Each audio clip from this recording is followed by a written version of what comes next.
A long time ago, in a galaxy far, far away, a great adventure took place. Talking Bird, a special edition.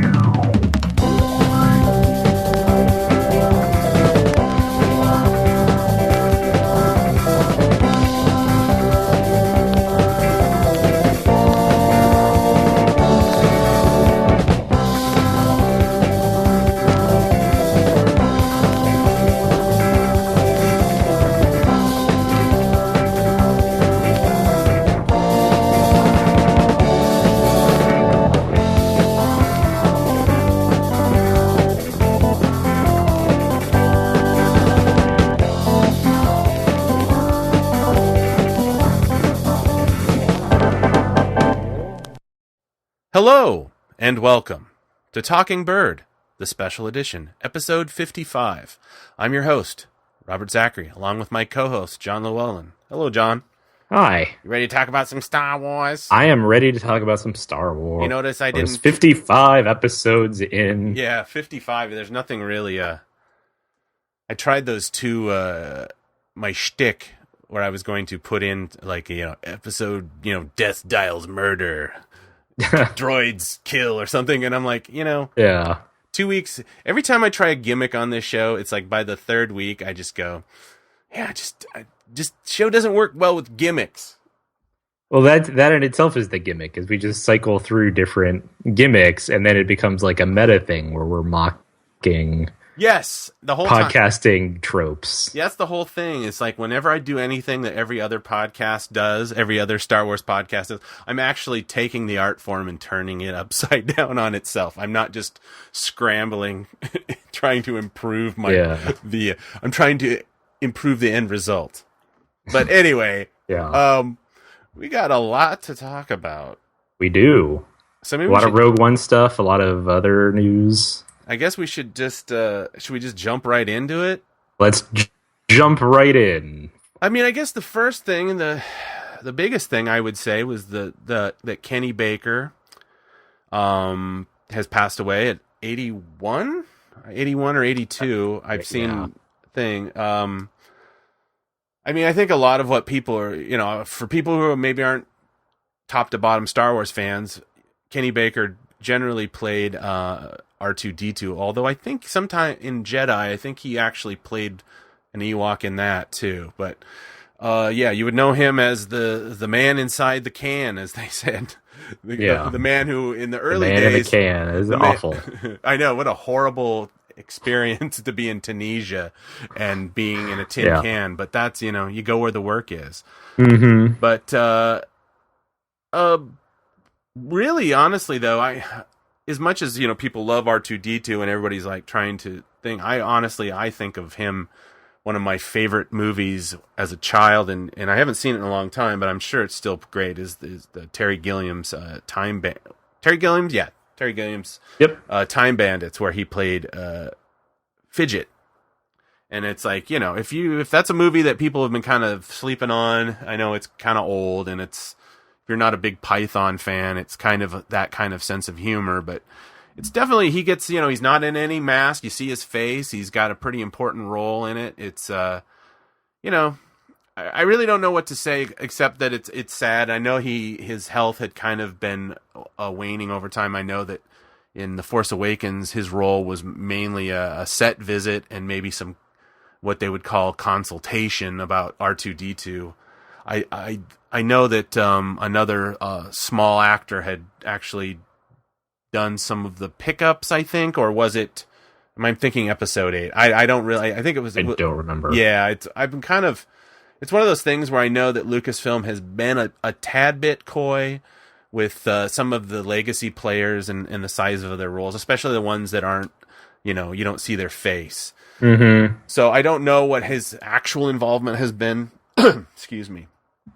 In these new movies, but it's, I don't know, it can't help but make a person feel old. I remember when Peter Cushing he passed Right. away, and then Alec Guinness and Phil Brown, which he played Uncle Owen. I know he was more of a, I don't know how involved he was I know he went to conventions and stuff, but it just kind of makes you realize it's like, oh boy, we're starting to lose, I think the guy that played Marty, I think obviously a lot of the original actors have since passed on, and it's, Yeah. I don't really know what my point is other than to say, he will be missed. Yeah. I mean, it's hard, to know, because we're recording this several days after the fact, and at this point, it's hard to find sort of new things to say about it, other than, I think he certainly, other people know this too, but, just to reemphasize, he really did imbue that character that essentially, a robot puppet kind of thing, with a lot of personality, to the point where, that's many people's favorite characters based just on the original trilogy alone, where it's, all he could do is kind of rotate the dome and totter back and forth a little bit, but that was enough. And the fact that, that work stuck with so many people and became so memorable. And I mean, you talked about the new movies, and in episode 7, R2-D2 is literally unveiled. They pull back a sheet, and there he is, and he's given this kind of grand entrance that way, which just speaks to the work that he did with that character. And it, like you said, it's tough, and it couldn't have been. It fun. It was. I'm sure it was fun in the sense that working on Star Wars, but the actual work itself, I mean, it was tough. And so,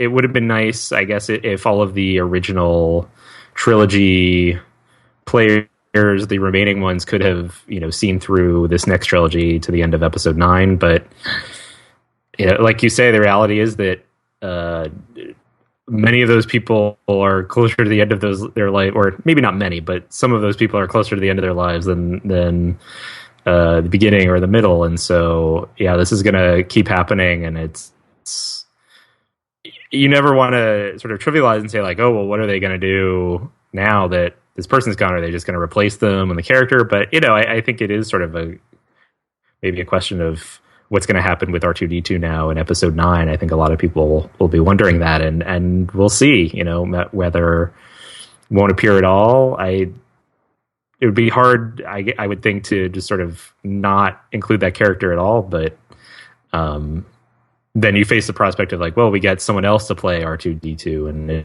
it's that gets dicey with fans as well. So, it's sort of a big deal, I think. Yeah, I mean, and to be honest, I mean, we know that a lot of what you said about his contribution, I think, was well said, and it's just, it kind of, I don't even know how to say this right. It kind of basically makes it all the more important when you compare to like his original trilogy, which we all know he was in there, to say the prequel, which, because it's so digital, you don't know, all of a sudden he's got rocket packs and this and that and the other thing, and it's like you're probably assuming that he's not even in the suit. So it took all this CGI and stuff to kind of almost make R2-D2 exciting in the aughts or whatever, right? When in the 70s and 80s he was just kind of back and forth, and a little bit of RC car technology for some other ones. But yeah, it's one of those things where it's, it makes a person wonder. But then again, we've seen, and I forget his name, the Finnish guy who's been playing Chewbacca, who I think has been doing a pretty awesome job in the idea that, I think we've kind of figured that basically if Chewie's sitting, it was Peter, and if it was standing, it was, I think, Jonas, I think is the guy's name. And yeah, I don't think Kenny Baker had been the kind of guy, and I don't know anything about him really, although I have been listening to other podcasts where, since he was a kind of a known on the circuit, known as a pretty easy-going, friendly guy, kind of, I don't think he'd be the kind of guy who'd be like, if it's not me playing it, then I don't want it around. So it's like, I think it's hopefully almost a tribute to Kenny that R2D2 will still continue to have a role, but who knows? I mean, like I said, I'm starting to get that feeling that these new episodes are kind of like there's a lot of torch passing going on. So yeah. I guess we have to be flexible. Mm-hmm. Yeah, exactly. And as fans, right? I mean, that's a good point too. That as fans, we can't be too proprietary with these characters, and all we can do is just appreciate that the work that, in the case of R2D2 now, or even Mon Mothma looking ahead to Rogue One, right. Some of these other characters that we might see in upcoming films, but are played by different people, Han Solo, etc. All we can do is just acknowledge the work that the original actor did, and either appreciate or just take the new actor's characterization, just take it kind of for what it is, and not comparing them is fine, but not I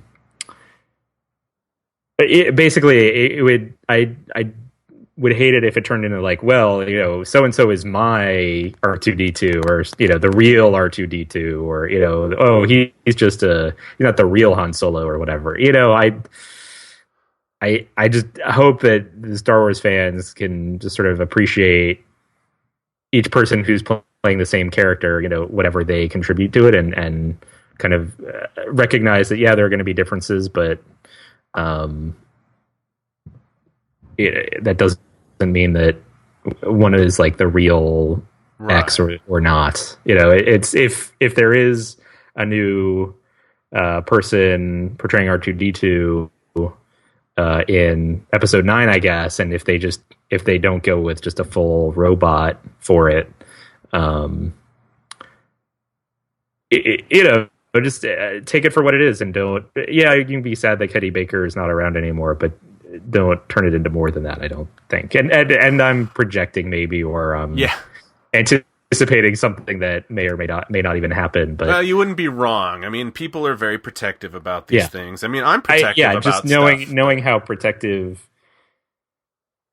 some Star Wars fans get about different movies, or the EU, or the new movies, or certain characters. It's fine to love those characters. It's just once you start getting overprotective or over proprietary about some of these things, that's when it starts to get unfortunate. The last thing I'll say on this, and it kind of just occurred to me, it reminds me that when I was a kid and these movies first came out, there was this kind of phenomenon that I don't think is brought up a lot anymore, mainly because it's changed, is that Lucasfilm, at least, I don't know if this was George's idea or if somebody encouraged him, that it was just a good idea for the way that maybe that they would be viewed as children, is that they took great pains to kind of not even admit that there was people inside those suits. So Anthony Daniels, I guess he's credited in the movie, obviously, and so is Kenny Baker, but at press things, they never did press outside of maybe Anthony Daniels did later on, but like in that the 1977 run, Lucas kind of didn't talk about David Prowse. He didn't talk about Kenny Baker. He didn't talk about Anthony Daniels. That he kind of wanted to make like, oh, they're either robots or they're mysterious or whatever. And I know that kind of irritated Anthony Daniels a lot.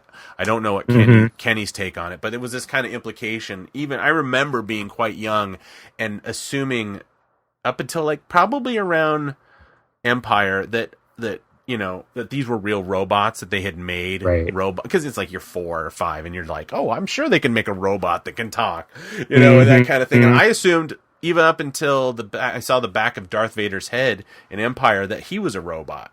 And that was the Empire, were like robots controlled by like old men chasing young people around the galaxy kind of concept. Right. So it's like, your paradigm shift and whatnot. And I mean, like I said, it's a good thing that we got to kind of experience, a lot of this, Empire of Dreams or whatever. You get to hear about, little things like, that Kenny Baker was originally supposed to play Wicket, but he kind of got ill that day, or there was a kind of an issue with shooting, and that's how Warwick Davis had kind of come in and filled the role, because they were kind of approximately the same height or whatever, and he just kind of hopped into the suit. So it's, I'm kind of rambling at this point, but I guess we'll just leave it at that. Yeah. So speaking of recasting, do we want to jump right into this young Lando thing? Well, young Lando. I know you're very excited about this. I mean, I am. I'm excited. I love theory. Lando. I love seeing Lando in various media. I mean, that's a big hat tip right off the bat. If we know that Phil Lord and Chris Miller are looking for a Lando for this young Han Solo movie. It's kind of exciting. It's kind of almost makes you wish that this was a Lando movie with some Han Solo added. But let's make a Lando movie. Yeah, but there should be a Lando. I mean, movie. That's the thing. It's like there should be a bunch of Lando movies. I think that's where we're kind of at with this. We're kind of at this idea that, with the possibility of this, I don't want to say expanded universe, but the anthology movies, as we call them now. The Star Wars stories. The Star Wars stories. It's like, this is kind of, people go, oh, they're looking for a young Lando, and they're like, oh, cool. But then it's like, well, think about it. If this goes well, and we get a great casting and a great script, it's like, this could be, well, I'm not gonna say a backdoor pilot. That's a TV term, but kind of a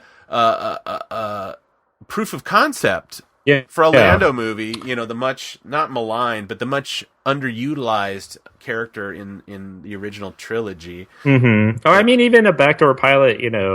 I could see that happening too. Oh, for with a some TV of these, show, we didn't. With some of these anthologies, where either a deal I had with Netflix or ABC or something, where they take Lando or some other character, Boba Fett, whomever, who has a side role in one of these Star Wars story movies, and then we get their backstory, or we get more of them in TV form, sort of like what Marvel is doing now with Jessica Jones and what's his name? Oh, Daredevil, Luke Cage. Oh yeah, Daredevil and Luke Cage and because Luke Cage was pretty heavily featured. They're more coming. So yeah, I mean, I don't think TV is out of the question either. Yeah, I forget that. Or at least, I mean, I guess if you call Netflix TV, but whatever a hour long or 40 to 60 minute long serialized programming. Exactly. So I mean, basically, I mean, one of the questions I had about this too was, at first, was how big of a role was this going to be, and I wondered, okay, is this young Lando is going to show up for like 3 minutes and then be like, well, I have to go, I have my own adventure, I have to go off on, I'll see you later, young Han Solo, and then he leaves. But I mean, some of the casting rumors that have already come up indicate that maybe this is going to be maybe a more substantive role. I mean, so Birth Movies Death, pretty quickly after, I guess the Wrap was the name of the website who broke the initial story, and then Birth Movies Death and Devin Faraci came in and said that they had been hearing that Donald Glover was the first choice to play young Lando, which I would think speaks to, I mean, I don't know if you build an entire movie around Alden Ehrenreich and Donald Glover, but it would indicate that maybe he's going to be in this movie for more than 5 minutes. What do you? And I guess the Wrap also, they had they said some suggested names. I don't know if there was reporting behind these or if these were just names of people that they thought of. Michael B. Jordan came up as one might expect. I think his career is already it's getting to be too established. I mean, I think Alden Ehrenreich, he's been in a few things, but he hasn't had huge roles in a lot of those things, and he's still not very well known. And I think Michael B. Jordan is getting to the point where, you don't want your Lando to upstage your Han Solo, if it's a Han Solo movie anyway. And so I think if they picked Michael B. Jordan, that might happen. Corey Hawkins, who is in Straight Outta Compton, and he's in the new 24 spin-off reboot, whatever it is. Mark Richardson or Mark K. It's Marquis. Marquis Richardson, Yeah, who was on True Blood. He was on The Newsroom. He was in Dear White People. Dear White People is the only thing I've seen him in. He could be good. You know, he seems like he's pretty charismatic, and he didn't have a huge role in Dear White People, but he was pretty good in it. Daveed Diggs is someone they named who was in Hamilton. Yeah, I saw his. I watched some interviews with some of these guys, so it's. Yeah. I mean, I don't know. I'm not a casting director. It's kind of like. I mean, I know that they're kind of like. It's funny the Donald Glover thing. It's like that's kind of already. A lot of people are super excited about it, but it's like they're already like on the online. Of course, they're already. Images of his face photoshopped onto Lato's body, as if people are kind of taking this as like, oh, this is going to happen. Which, who knows? Yeah, I mean, the thing is, Devin Faraci isn't always right at these things. He's, he was that too. He was talking about something the other day, and he was very like, he was criticizing a piece that had went up about something, and then he put this huge piece of trivia, and even the director actually said that's not even true, and it's like, oh, okay, so it's like sometimes he gets very emphatic about things that turn out not to even be right in the running. But that being said, he is one of that it seems like he is the name that people have kind of glommed onto, and like I said, like kind of with the Michael B. Jordan situation, it's like I think Michael B. Jordan is in a position of kind of becoming his own leading man, and I don't know if him kind of doing essentially an extended cameo or a supporting role in a Star Wars film would necessarily be, where a guy like that would want to go, especially when he kind of, lost a little bit of forward motion in exposure with that travesty that is the Fantastic Four movie, which obviously none of his fault, not his fault at all. And even he said something like, "Oh, I'd be up for doing another one," of course, because he's probably contractually obligated if they do one, which I'm almost positive they won't. But like I said, it's like not that there's really any chance that they're going to let a Star Wars movie kind of, even though they did have that guy was hired to direct one of their movies, but they took care of it pretty quickly. The thing with Donald Glover is like I'm not necessarily super excited about that. I mean, I can live with it, but he's got some baggage too. I mean, and maybe I'm the one with the baggage because I'm really not a fan of Community, and that's where he's known for the best. It's like, and I know that he's like, he's obviously a versatile actor. I've seen, he was in The Martian. The Ridley Scott has a kind of a relatively small role as a computer guy, and so he didn't really get an opportunity there to shine. So I'm not super familiar with him, his full range. Like I said, it's basically the episodes of Community that I've seen, but he does have appeal, across, like he's into music, and I mean, I think I was at a barbecue, and Star Wars came up or something. I was talking to some kids and about what they thought about the trailer and whatnot. And then one of my cousins was even like, "Oh, I hear, Childish Gambino is going to be playing in the new movie or whatever, or in a movie." And so it's like, it's always this kind of thing where it's like they know more about him than they might even know about Star Wars. So that might actually be a thing where if, young Han Solo is going to be like, well, we've got to appeal to, not just like people that have been with this thing. We have to make something that breaks through and makes 15-year-olds and 18-year-olds go, "Hey, I got to go see this movie."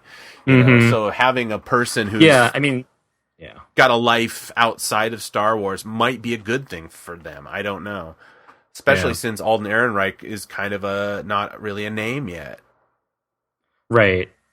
Yeah, and I guess he has Donald Glover, that is, has a TV series coming up called Atlanta that is certainly being promoted relatively heavily, at least where I've seen things. But I guess we'll see how that goes. I haven't really listened to his music. I thought he was fine on Community. I mean, Community wasn't my favorite. I thought it was fine. You know, I thought it was okay enough. Yeah. And he was fine on the show. So, you know, so you're taking this from two people who didn't love like the thing he is most known for. But yeah, I mean, I don't know. I mean, I'm sure he would not.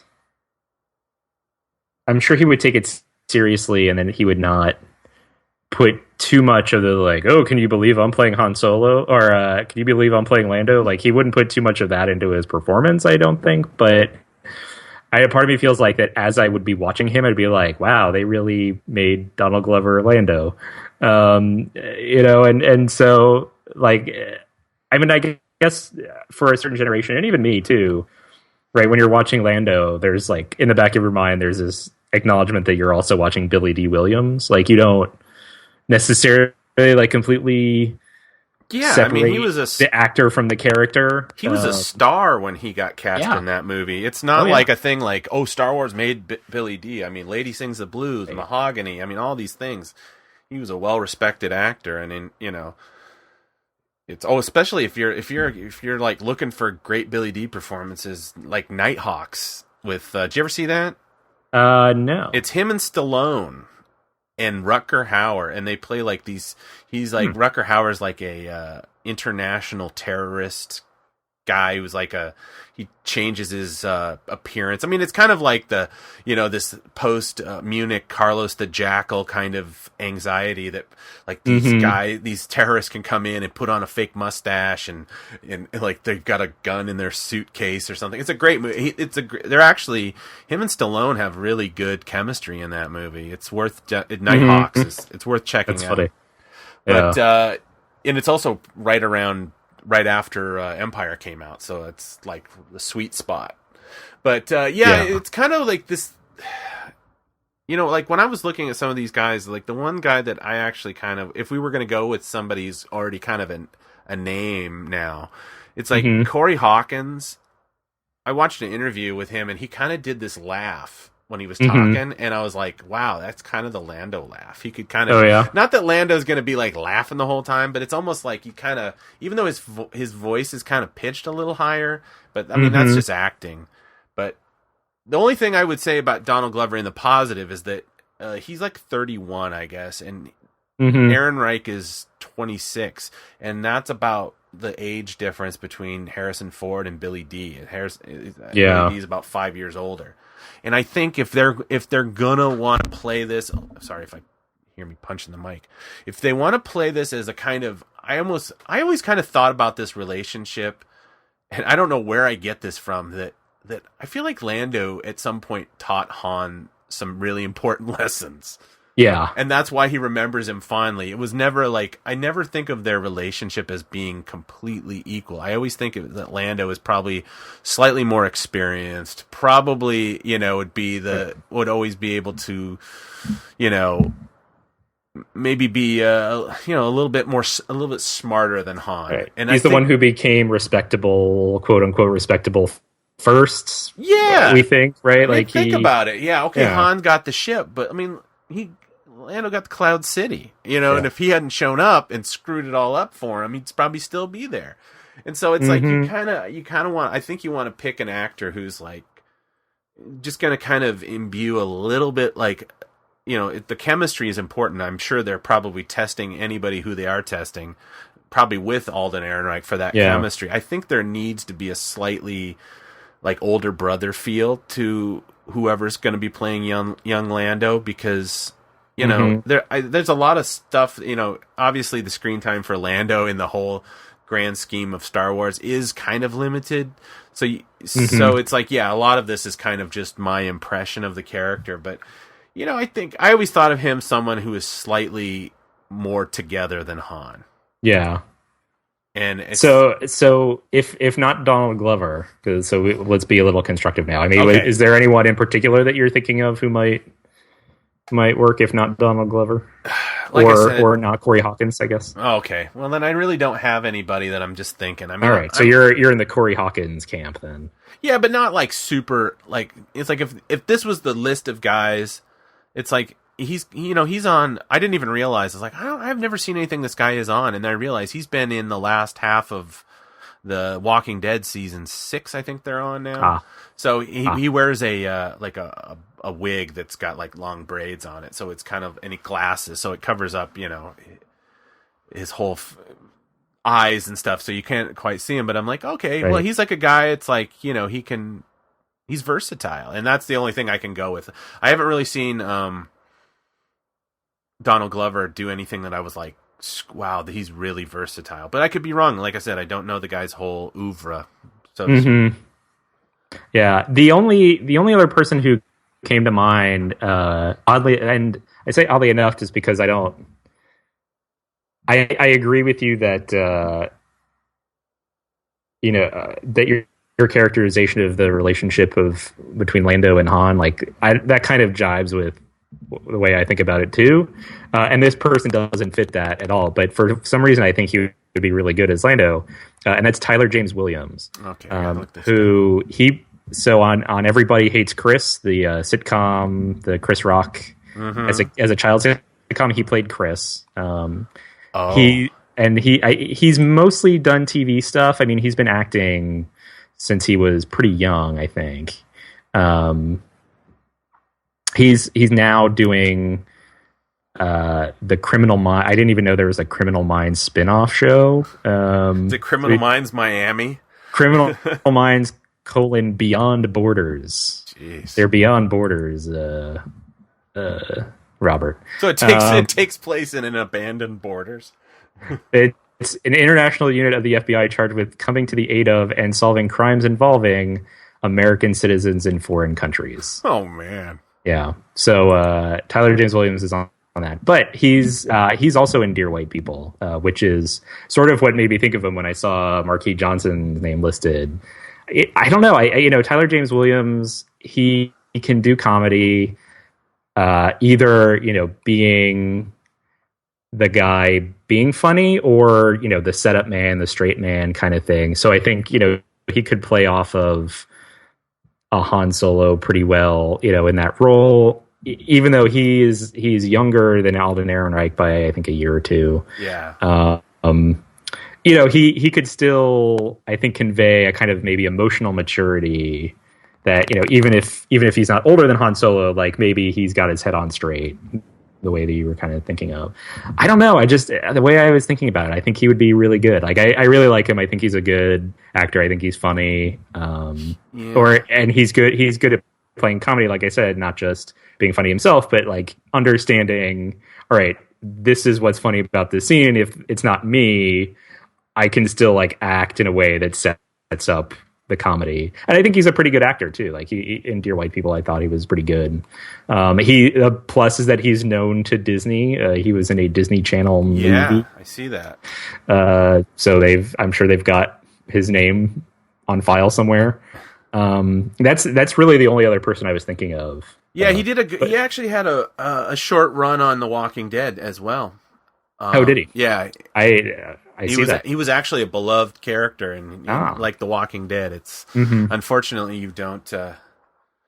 There's not a lot of job security on that. It also looks like he's done, an episode of House and an episode of The Cleaner and an episode of this and that.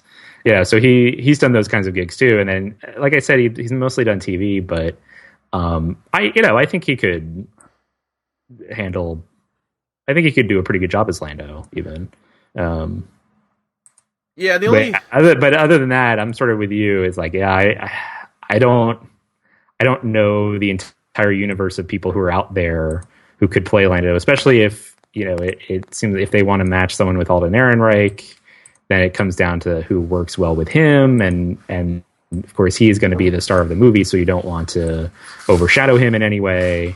So there are a lot of kind of variables that make it, I think, maybe not silly, but it maybe less productive to decide like, oh, it has to be this person because maybe that person doesn't work great with Alden Ehrenreich, and that's really the most important thing. Yeah, I think that at the end of the day, the what they have to do is they have to put as much effort into this casting as they did into fighting Alden Ehrenreich, at least in my opinion. So really what they need to start doing is they need to call up Steven Spielberg and ask him if he's met any young African-American actors at any bat mitzvahs lately. Yeah. Are there any black Jewish actors these days? Yeah, no, it's just, I mean, they do admit they talk to a lot of people before they didn't just go, oh, Steven likes him, let's hire him. But my point is joking aside, is that they really need to, I think they need to take this seriously, and I think they will. I think they will. I mean, everybody knows. Even for Han Solo, like you said, the list of names, even on the short list, it was a pretty wide net, right? If you anywhere from Alden Ehrenreich to Dave Franco and those kinds of folks. So I'm pretty sure they're talking to pretty much anyone they can about casting Lando. Yeah, and the only other I was just looking for, have you seen that movie Dope? No. It's worth seeing. It's on Netflix, and there was a guy, the star of it, but he's 21. His name's Shamik Moore. He's really good. Mm-hmm. But that's not even an appearance thing. It's more of just a really, he's basically carries that entire movie, and but he's only 21, and I think at this point it would have he's kind of far too young to play the role. But go see Dope. It's on Netflix. It's worth checking out. Now that you mention it, I remember a lot of people were saying it was good, and I meant to watch it. And then it's not like a game changer, but it's really well done, and keeping it in with Star Wars connection. Forrest Whitaker was one of the producers on it. So interesting. Well, so it also sounds like Lando is not the only role that they're casting. It's come out that they are also casting for a female lead, and specifically the female lead will be a non-white actress, which I think is great. It has some people guessing that maybe it will be Sana, the character from the Star Wars comic who pretended to be Han's wife, and then it turns out, oh my gosh, who could have seen this coming? She wasn't actually his wife. So some people think, oh, a non-white female lead, it has to be Sana. I don't know if it is or not. If the only real opinion I have about that right now is if it is Sana, great. But that it would kind of make it unfortunate that that's how we were introduced to this character, is this, like, I'm going to pretend to be his husband and to, like, try to track him down or whatever. Just because, I mean, I think she didn't have a huge part to play in the Rebel jail storyline. That it was Leia took the lead in that, and certainly Sana and Afra were part of it, but they were kind of supporting players to Leia. I mean, I thought that in itself was kind of a good call, and they did a good job with her character there. I still don't love the way they introduced that character, and so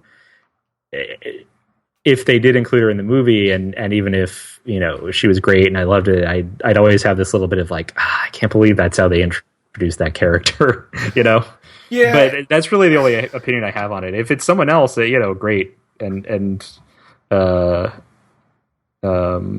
mean, I think it's a little coded. I mean, not coded, but it's a little.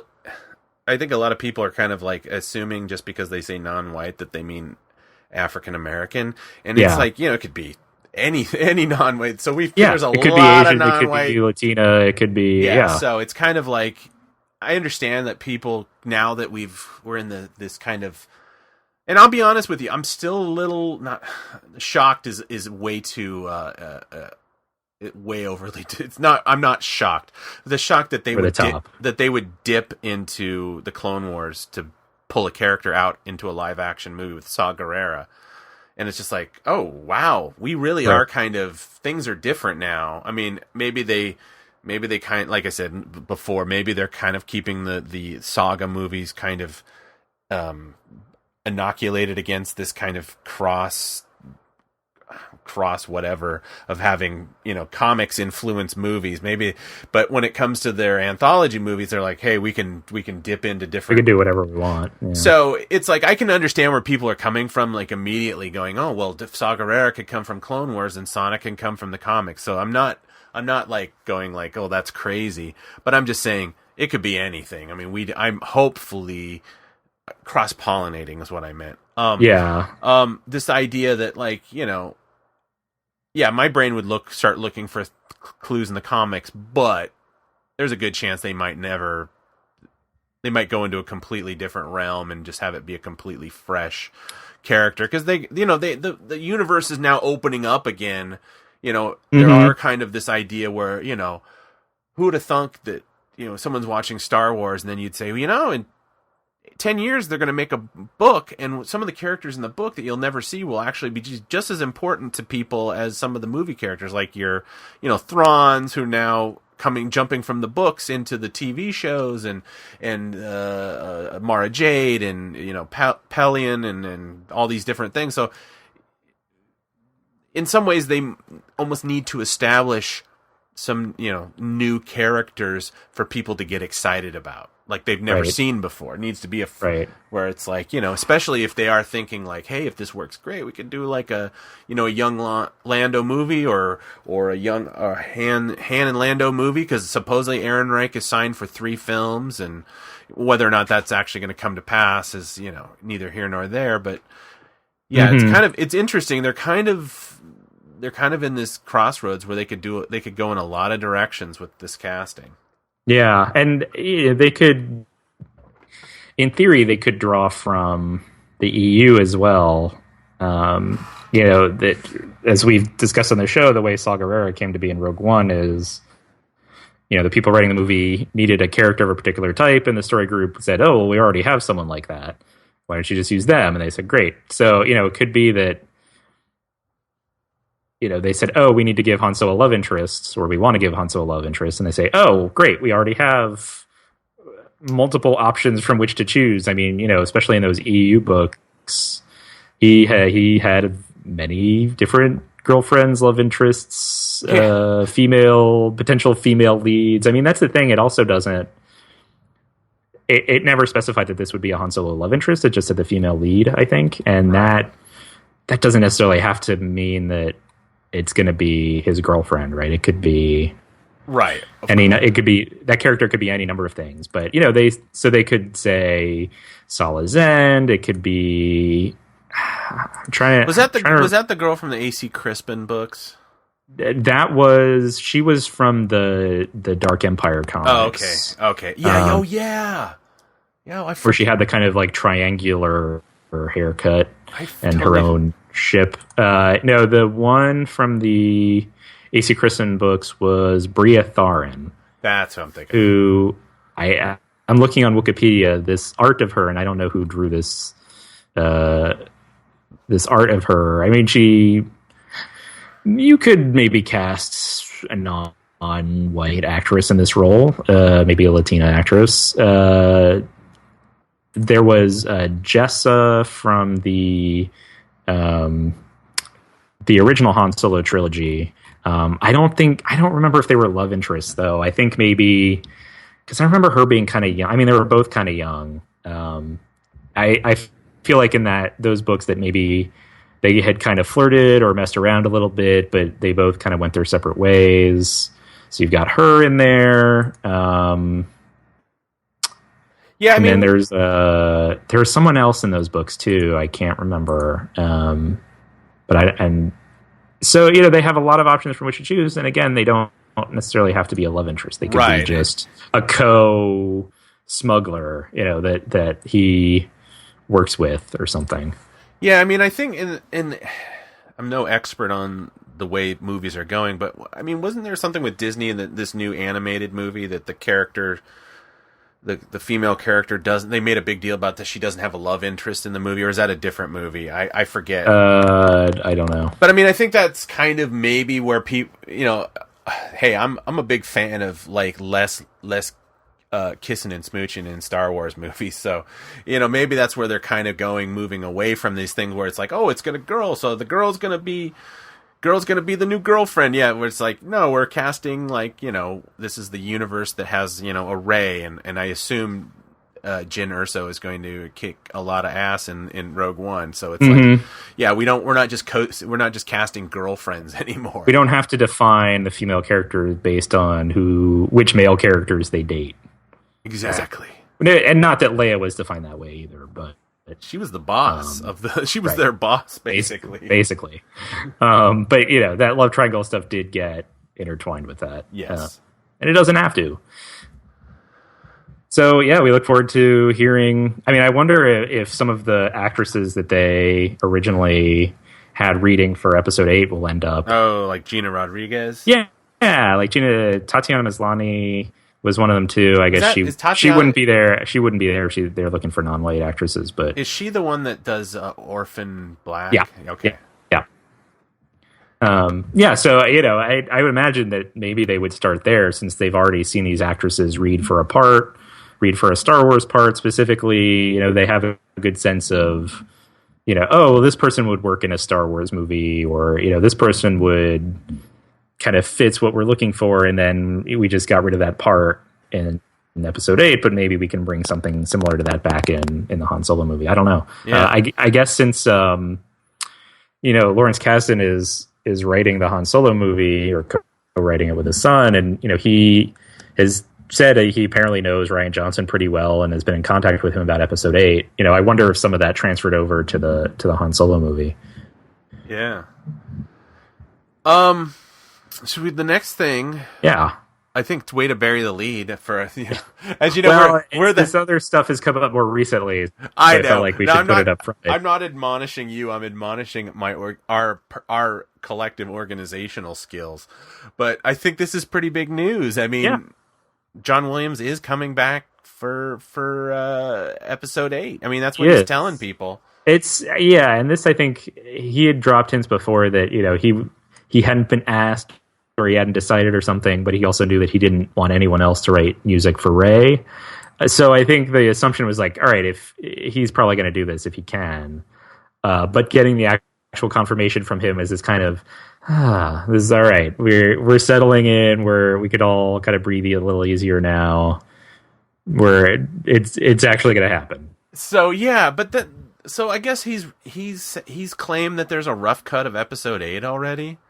Yeah, I mean, I don't believe that, because I think they just started editing this week. Yeah, Rian Johnson yesterday put something on, was it Instagram? I don't know what. Yeah, it was Instagram. These days, saying day 1 of his editing. So yeah, I don't know that there's a rough cut. Maybe he's seen dailies, or maybe he's just seen a few things. Maybe they've clued him in to some of the big scenes that are being done by ILM, or just to say, okay, these are kind of the big story beats, so we'll need a theme for this character, we'll need some action music for when this thing happens, there's going to be a space battle, or there's not going to be a space battle, or whatever else, just to sort of maybe set broad parameters. And then, because it's still, we are 16 months away from episode 8 being released. Yeah, something like that. So it's they still have to edit the movie down a bit more, I would think, before they actually go in and have the spotting sessions with him about, okay, here's where the actual beats of the rhythm of the movie are, where we need measure 5 to go into measure 6 here, but so I'm not really sure what he meant by that, but it is, again, it's just sort of it's a relief in a lot of ways. I mean, who knows? I mean, in 2016, when, even though that, I think we talked about this last week, that Rian Johnson is shooting on 35 millimeter in IMAX for this movie, but who knows? They could have had a video feed going right into a hard drive, and maybe Disney's like, we need finished scenes. We need a weekly thing of semi-finished scenes, because we want to make sure you're going in the direction we want you to. Yeah. And maybe they ended up with, principal photography, they ended up with this very, very rough idea of the movie. They have pre-special effects that maybe they showed John Williams. But didn't we say that is he the guy that he doesn't look at the script, or he doesn't score? No, he doesn't. He doesn't usually look at his script. He usually waits, I guess, until that spotting session when they have the rough cut. That way, he can sort of give these emotional reactions to the film as a viewer would.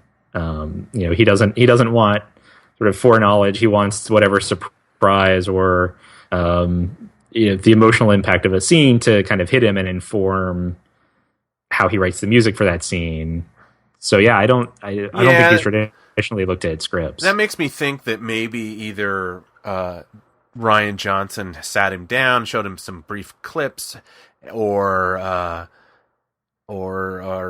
some footage. I mean some drawings or something, and maybe either John Williams intimated that there was a rough cut from their conversation, or misunderstood, or his idea of what rough means is different than what we're thinking. Because if he's a guy who's like likes that first blush response, whatever they say, of seeing new footage, yeah, he's not. I'm sure at this point he's not going to be like, oh, just show it to me all rough now, So maybe it's just we also don't know what his schedule, what John Williams' schedule is like coming up. I assume that they contacted him early enough, right after episode 7 was done or something, to try to have him block off his schedule to do episode 8. But, he could have other work coming up that this is just the time that fit his schedule to start working on it. Yeah, that is true. I forget about scheduling. I always assume Star Wars, of course, I'll be right there. Right. Yeah. I mean, that's, for the Phantom Menace, there's a great, 15-20 minute long interview with John Williams about working on the Phantom Menace, and he says that George Lucas called him about a year prior to whenever this interview was conducted, which was probably around close to the time that the movie was coming out, but at least, I think it maybe hadn't come out yet, but he had been contacted a year prior, and Lucas saying like, okay, we're working on this new movie. It'll be ready by such and such a date. So we need the music done by such and such a date. So, Lucas kept him in a loop for these things. I assume that if, Kathleen Kennedy or, someone at Lucasfilm kept John Williams in the loop about, okay, well, here's the release date for episode 8, which means we would need the movie by X date. We're definitely making it because we made this big announcement. So, we would love you to work on it. And so then it's just up to John Williams to work around it, I guess. I assume he will, because he does have such an affinity. It's not, I don't think he just treats it like any other job either. He definitely, I think, reserves a place for Star Wars. But I don't know what else he has coming up. I mean, he used to be good for, at least in the 70s, 3, 4, 5 movies a year in some years. Not every year, obviously, because that's an insane pace. But, even into the 90s, 1989, he had 3 movies he did music for. Same in 1990. 1997, he had 4. In 1999, he had 4, not just episode 1, but he did Angela's Ashes.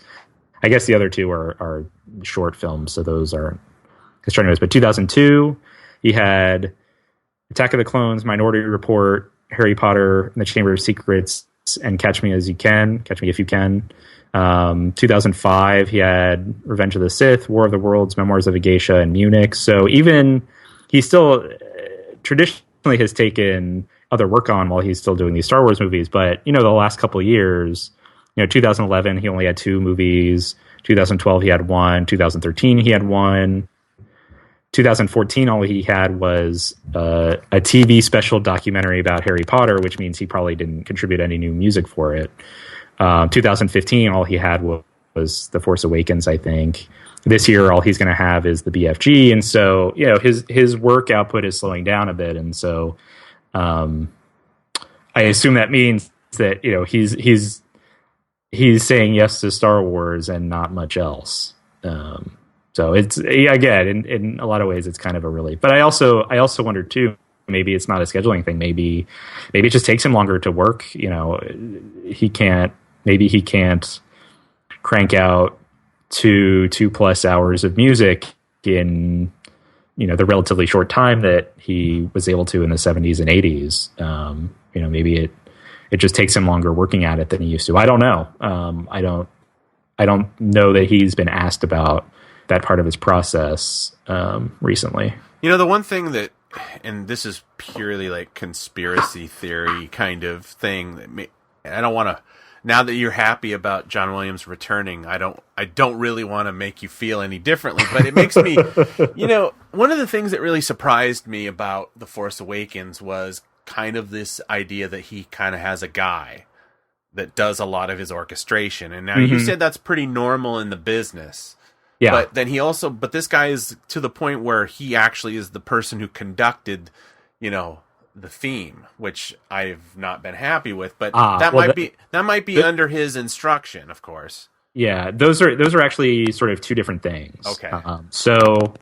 And actually there's a very good podcast, or it's actually a radio show based out of Portland, I think, but it's available online, called The Score, and it's just about movie music, but every week there's a different theme, but occasionally he also, the host does interviews with different people who work in the business. So there was one episode where he had an interview with Thomas Newman, or other people that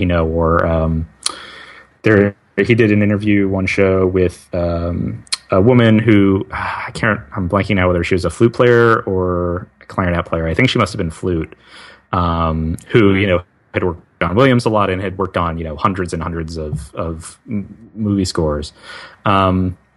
And so he's done some episodes recently. One where he talked to a guy named Dave Metzger, who is like a professional orchestrator for movie scores. And then he also did one a while back with someone who is a professional conductor for movie scores. So I think what happens for a lot of movies is that you'll have the composer, you'll have people to actually orchestrate the movie. So, the composer might just give them a sketch sounds incomplete, or it sounds like the orchestrator is doing more work than that, but it's not the fully fleshed out score. It's okay, here's the melody, in the trumpets, the strings are doing this, the rest of the brass is doing this, and this is what the woodwinds are doing, right? And then it's the orchestrator's job to kind of write all of that out. Well, that's actually the copyist. So the orchestrator is the one who kind of figures out, okay, is this all of the woodwinds,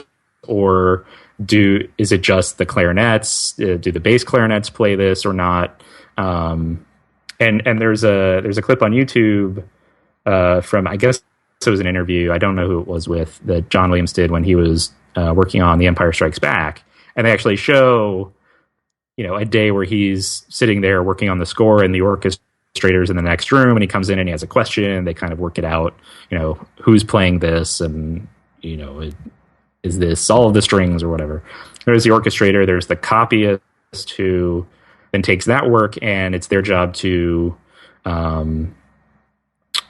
put that on, create for however many violin players there are, or first violin players there are. They each need their own copy of the score, and all of the bassoonists each need their copy of the score. So that's what the copyist does.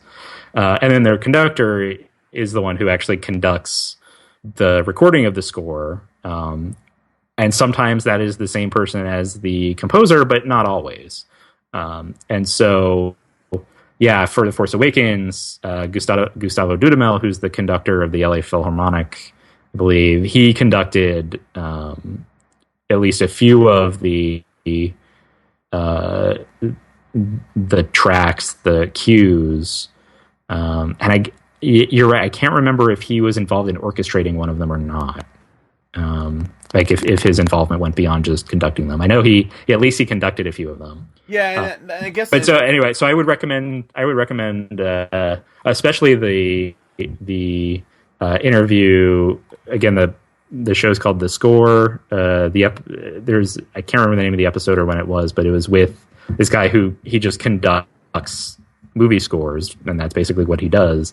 But it was really interesting and I learned a lot about how this process works just from that. Yeah, I looked it up. It's at thescore.org, and the episode I think you're speaking of is from July 30th, and it was called The Orchestrator. And I guess Edmund Stone is the guy who hosts it. I don't think it's available on iTunes, but maybe I just looked it up wrong. Yeah. So that's the orchestrator. The one with the conductor was either this year or last year. It wasn't that far back. So the one thing, the kind of what my point was, is that, so if, all that aside, it was just this anxiety. If he says, I don't want anybody scoring Rey but me, it's my concern was that maybe he was saying like, well, anything that deals with Rey will be my score, and then the rest maybe to somebody else or something. He hasn't said that, and so I don't know why I think that. It's just one of those things where I was like, well, if that seemed to be a very large source of inspiration for him. So I'm thinking if he at some point is thinking again, I guess it kind of ties back to what we were talking about when we were talking about Kenny Baker, this idea of the slow handoff of things. And it makes me like, okay, we're getting him, but are we getting him? Are we getting him 100%? Or are we getting like, the only example I'm no expert on film music. I could always think about the movie, Army of Darkness, the Sam Raimi film, where it's got this beautiful opening score by Danny Elfman, and then I think the whole rest of it's done by somebody else. It's like, right. We talk about Dune a lot on this show, right? But Dune, it had has the theme that was written by Brian Eno, but then the score itself was done by Toto, right? So it's like, yeah. So what did Brian Eno contribute? Like, did he just come up with the 4-note sequence? He did the prophecy theme. Yeah. Right? But the actual like scoring of that theme and like integrating the thing, that I don't think that was him. No. I always. Yeah, I think he still wants to write all of the music. I mean, he singled out Rey, but I have a feeling that he still feels a connection to the rest of it as well. But it has been interesting to hear him talk about Rey and the fact that we're introduced to this female character. He's commented a few times that you have this female character who is an adventurer and all these things, but like we were saying earlier in the show, like doesn't necessarily have a love interest, and it's not like a love theme associated with her. And I think he was very kind of taken with that and maybe inspired by that. And he, for whatever reason, that really connected with him. And so I think he wants to keep developing that further. And he feels maybe very protective of that music that he wrote for that character that he connected with.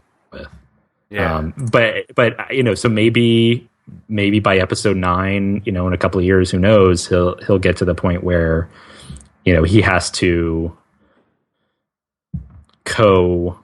compose a script, a score with someone else, but I have a feeling he's going to do as much of it as he can for as long as he can. Well, that's good to hope for, right? Yeah. Oh, and the episode I was thinking of is called "The Talented Mr. Rabinowitz." It's from July 2nd. It's a little hard to find on the score.org. If you click on the right-hand side, it says Episode Archives. If you just click on 2016 and scroll down a bit, it's there. But it's really interesting hearing that guy talk about, all the different styles and what actually conducting a movie score entails, because a lot of times they get maybe 2 takes at something, and that's it. And then they have to move on to the next thing because there's just not a lot of time to rehearse as a group and then also record.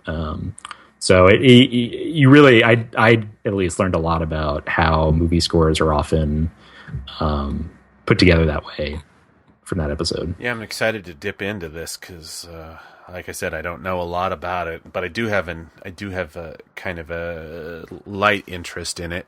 Mm-hmm. So, I guess we should talk about we should be the podcast, the last podcast, Star Wars podcast, to actually talk about this new trailer that we were kind of, the new Rogue One trailer. We were so excited about it last Wednesday, and now we're into it, and we haven't. Well, we're burying it, but again, so much other stuff came up since then. I almost did consider like emailing you and saying like, hey, should we do an episode? Should we do a quick record on like Friday or something? Oh, I was totally going to say the same thing. I figured, well, now we know for next time. I think the notable thing, I'd be like, I take up so much of his time already. I don't want to have another podcast. Well, I mean, I think the reason people got so excited about it. You know, not just the specifics of the trailer, which we will get into, but you know, prior to it airing, the word was that, you know, okay, this isn't going to be a lot of new footage. This is going to be a lot of stuff we've seen before. It's probably not even going to be a full trailer. It's more of a teaser. It's basically don't get your hopes up. And then we got pretty much not all, but almost all new footage with this trailer. And it was 2 minutes. I mean, that's pretty close to a full trailer. I think they didn't give a ton of like plot and character information, but I think they gave enough that, you know, I don't feel like a lot was missed. So yeah, the fact that, you know, everyone was predicting that they were going to zig and then they zagged, I think that's what excited a lot of people about the trailer. Exactly. So I mean, I guess we should get first things first. What were your impressions of this trailer? And I guess one that I'm going to say is the big one, the one that played during the Olympics. That's on StarWars.com. Mm-hmm. That version of the trailer, and on YouTube, if you go to the Star Wars page, that's up there. I will say I was not available to like watch it live. I actually went and saw Suicide Squad last Thursday, and I didn't realize that the two were timed. And I'm like sitting there, and when the credits were rolling, when it's appropriate to take your phone out at the theater, it's like then I could see it was already up on YouTube. But there's a lot of tweeting of like a lot of people that were very irritated having to watch the Olympics or something, which I don't quite understand because I love watching the Olympics. But they were just like, when are we going to get it? When are we going to get it? And then I was like, wait a second. Every trailer that they've ever done has appeared on the internet like 5 seconds after it airs. Yeah. And, I don't have to watch it with, NBC banding across it or, Fraser Crane popping out of the corner. Obviously, he hasn't been on NBC in 20 years. I know, but they should still have I'm back. Corner. But, it's like, but then I realized I didn't want to watch it on my phone, so I had to wait until I got home and watched it on my TV. But what was your takeaway? I thought it was really good. I think it's a really good trailer in terms of, and again, maybe this is the blush of like, oh, they showed us a lot of new stuff. But the fact that it was new or largely new, I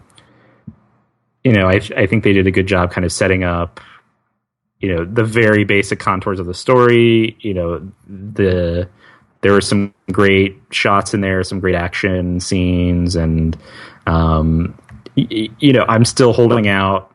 I'm not willing to declare that this trailer means that the movie itself will be very good, but for what trailers are supposed to do, I thought it was very effective at doing its job. And for reasons that when we start talking about specifics, I'll get into a little more. But what did you think overall? I'm going to be honest. My first watch, I was a little underwhelmed. Really? And I know it's hard. It's hard for me to say that because it's kind of like except for maybe the Clone Wars movie, I've never looked at a trailer for something and that was Star Wars related and not and of course we're talking first watch kind of situation.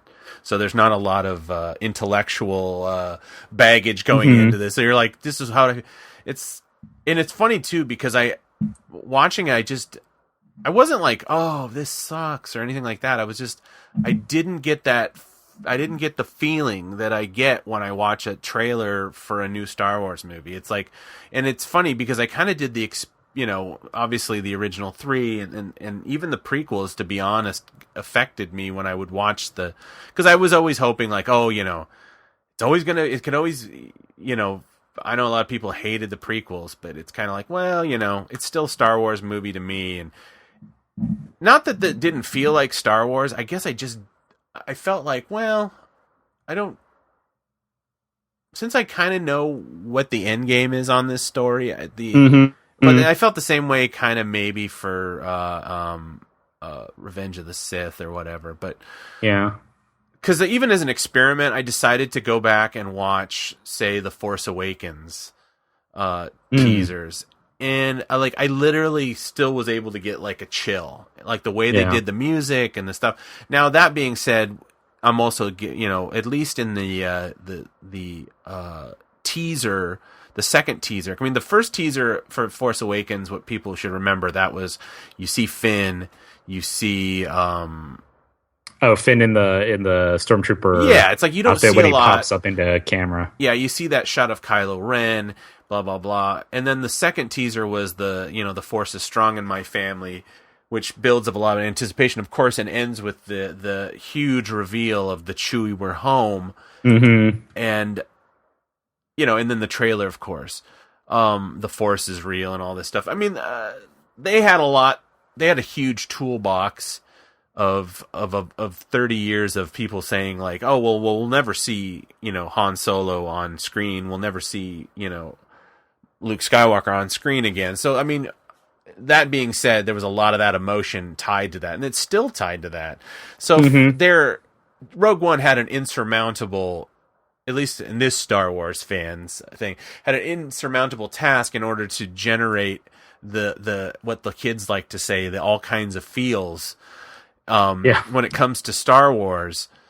But what it did is it kind of reset my expectations in a kind of a way which you may or may not consider to be kind of a downer, in the sense that I think I realized that Rogue One is going to be, for me at least, going to be a very visual experience.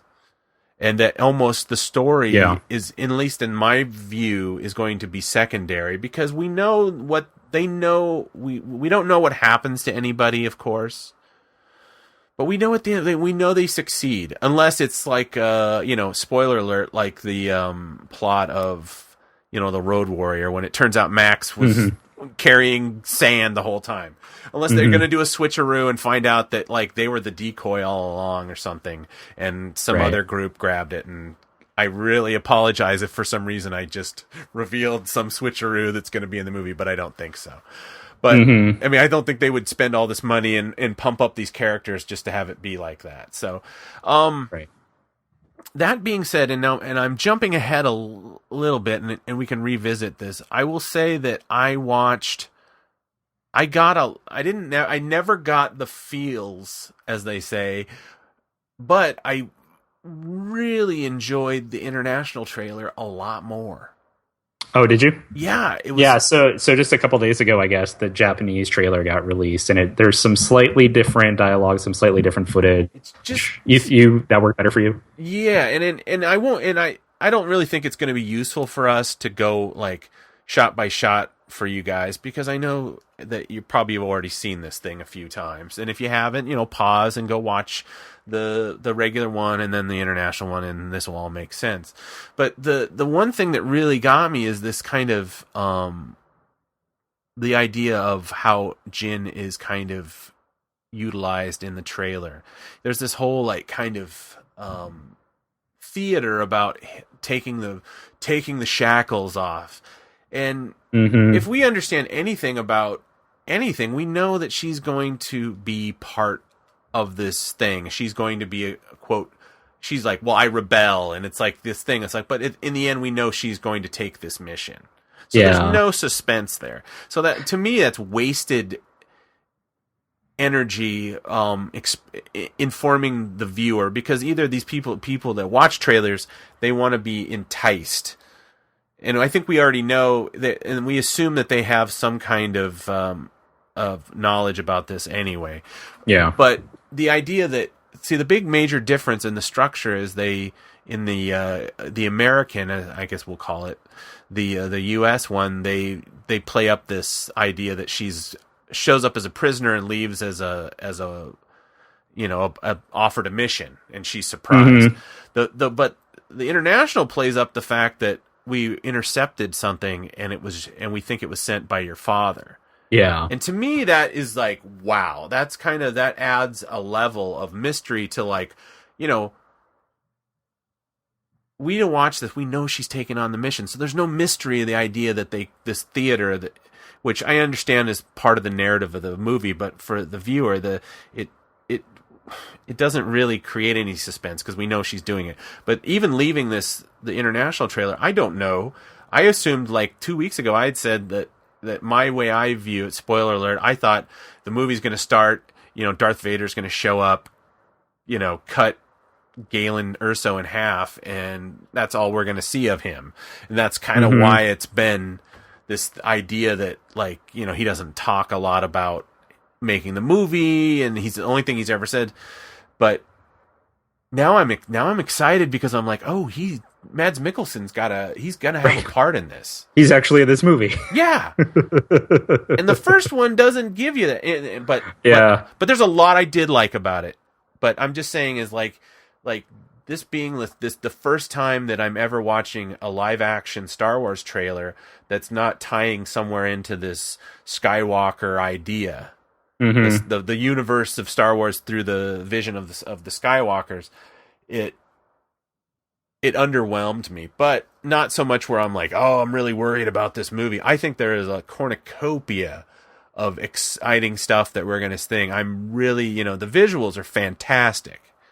I'm just talking about the overall way it fits into my mental paradigm about Star Wars. It's just a criticism about how I view things. Yeah. No, I mean, I do take your point though that, as you say, the kind of Jyn Erso's character arc is that, she's kind of brought in handcuffs and she's considered too dangerous. And then she turns into this leader that, everyone is willing to, follow and die and battle with.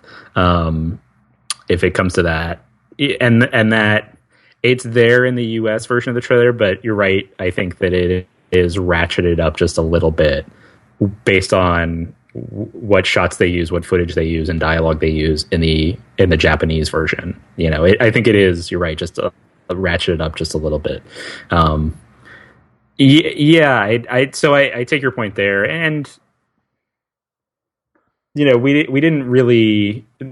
The only new things we kind of learned, quote unquote, learned in the trailer, in the US trailer at least, it was just sort of visual information, right? Like the characters introducing themselves, essentially. We, meaning the people who have been following this closely, at least, kind of knew all of that already. And the international trailer, the Japanese trailer, did give us, we knew that Mads Mikkelsen was playing her father. But as you say, like, just even he's been barely mentioned in a lot of this promotional material, and so he is going to be in this movie. This is a thing that's happening. He doesn't just necessarily like die in the beginning, and 10 minutes into the movie, and then that's it. Max von Sydow, right? I mean, and that's the thing. They kind of have now like. They've put me on notice I love Max von Sydow, and I honestly kind of feel like, oh man, he died way too fast. Watching the US trailer, I started to wonder if Saw Gerrera is going to be this movie's version of Lor San Tekka, because he seems pretty clearly to be talking to Rey, but we don't know at what point. Jyn. To Jyn, excuse me, sorry about that. He's talking to Jyn Erso. But we don't know at what point in the movie it is, and I wonder if that's like the beginning of the movie. She starts out kind of with him, and then she gets captured by the rest of the rebels and brought in. And so Saw Gerrera is really just there in the beginning to like pose these questions to him. Sorry, I'm all over the place. Pose these questions to Jyn, and then. Those questions are kind of left hanging for the rest of the movie and frame what she does. But, Forrest Whitaker himself is maybe not throughout the picture. He's just there in the beginning. That's I will find out later this year, but it just occurred to me when I saw that trailer. Yeah, I mean, it does there is a bit of mystery in these kind of things. It's hard to get kind of, because from day one they've been like, this is a story of a ragtag group of people that stole the plans for the Death Star, and everything we've seen so far has just kind of supported that idea, and that's a fine idea. It's just, I think it's, this is a situation that kind of happened to me. It's so funny, and this is not Star Wars related, but it's movie related. There's that, what's the name of that new oh gosh, is it called? The Arrival. It's a new sci-fi movie with Amy Adams. I think it's called The Arrival, and I watched a trailer for it, and I was really like, yeah, it's called Arrival, and it's So why are they here? Right, it's this great thing, and Forrest Whitaker's in it. So again, I tie everything back into Forrest Whitaker. He's in it. It's Jeremy Renner, whatever. It's a very kind of very similar to the trailer that you got for the remake of The Day the Earth Stood Still with Keanu Reeves. Which, if we could just watch trailers, there's some movies that are like, if you could just watch the trailer and hold it in your heart forever, you'd be like, that, and never have to remember that abomination, the abomination that was Day the Earth Stood Still with Keanu Reeves and Jaden Smith and Jennifer Connelly. It's like, and I actually like Keanu Reeves, but it was a terrible movie. But the trailer is fantastic. It's this idea. It's like they're interviewing him and this kind of thing. And anyway, so The Arrival does something very similar. It's like this kind of idea that we don't know what this. It shows up. It's like you got to go up this thing, and then you get to see the aliens. And I watched that, and I was like, I'm excited about this movie. I'm like, it's coming out around Thanksgiving. I can't wait. I mean, I'm going to try to tie it into some way of after dinner. Well, let's go see this movie. And then they go, full trailer next week. So I'm like, of course I'm going to watch this full trailer. Oh gosh. Of course. If I could make myself forget what I saw. I'm not saying the movie's going to be bad, but just all this information that they're providing in this trailer completely shows you, like, kind of shows you the aliens, kind of shows you the entire framework of what the movie's going to be. And it went from like thinking like, wow, this is going to be like, I love a big budget take on what would happen if an alien race came to our planet, and it completely like reframed the story in my head. So now I think I'm smart enough to know, oh, this is what it's gonna be one of those kind of things. I'm kind of now I'm not like, oh, maybe I can wait for it to come out on video. And trailers can, at least for me, trailers can really do that. There's this big kind of push now for people that like don't watch trailers. They don't watch teasers. They don't watch trailers. I'll mention him again. Steele Saunders on Steel Wars. He had a comedian, I think, or a friend of his, or an actor, I forget his name, come in and they did a reaction. And he had he didn't know anything about Rogue One. And so it was kind of interesting to hear his takes on it and stuff. And it's like, part of me wishes I could do that. I mean, we wouldn't have a very interesting show if I was like cloistering myself off and saying, I'm not going to have any spoilers. So I sacrifice myself for you. Yeah. And, I know you guys keep me in your prayers at night, but for my sacrifice, but part of me. Well, and that's also why, the issue you bring up is why I was a little circumspect in saying, I'm not going to say that I think the movie is going to be good because I liked this trailer. Right. Yeah. And two, as I said, we, meaning the people who follow this closely, didn't really learn much. But this aired during the Olympics. Its audience, this was in a lot of ways the introduction to this movie for the broader audience. Right. This was kind of the first reveal, first unveiling for people who hadn't been reading news stories online and didn't watch any of Celebration or anything like that.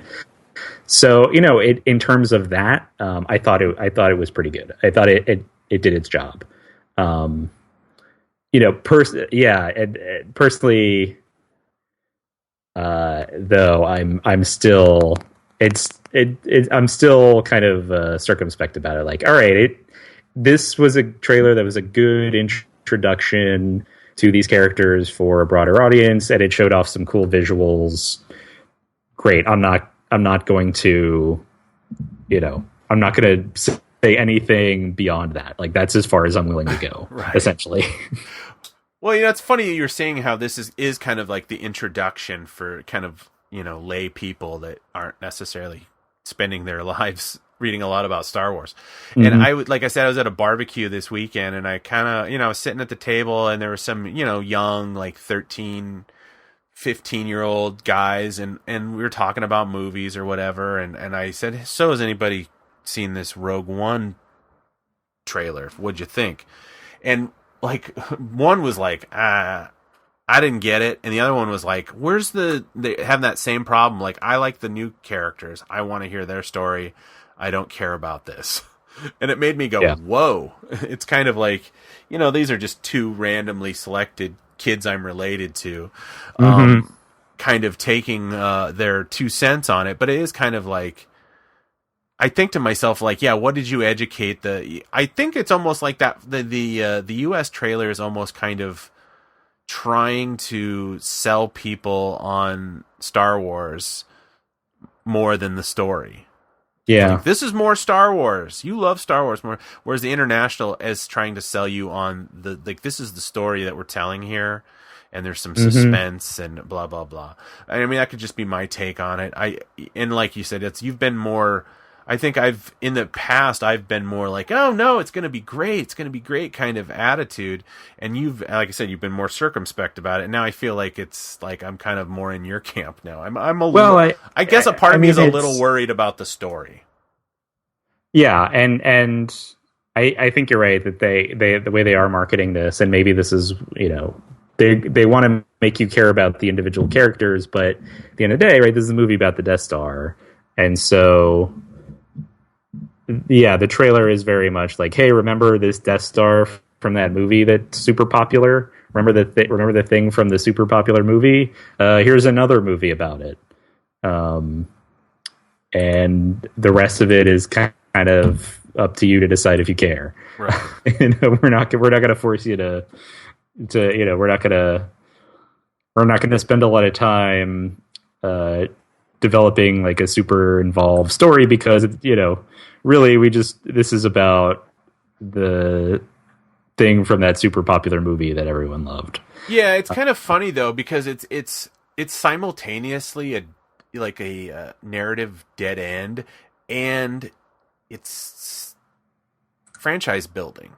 So so narratively it's going to end, and then but this is also like kind of the test case for showing people the viability of these spin-off movies. So they're kind of they have my complete sympathy about how hard it is to kind of present this kind of idea to people, like, don't fall in love with these people because we're not going to make another movie on them, out of these guys. It's kind of like, it's probably going to, well, I don't want to say it's going to be this is your, if you like these characters, great. If you don't like them, don't worry, you're not going to see them again. Yeah, exactly.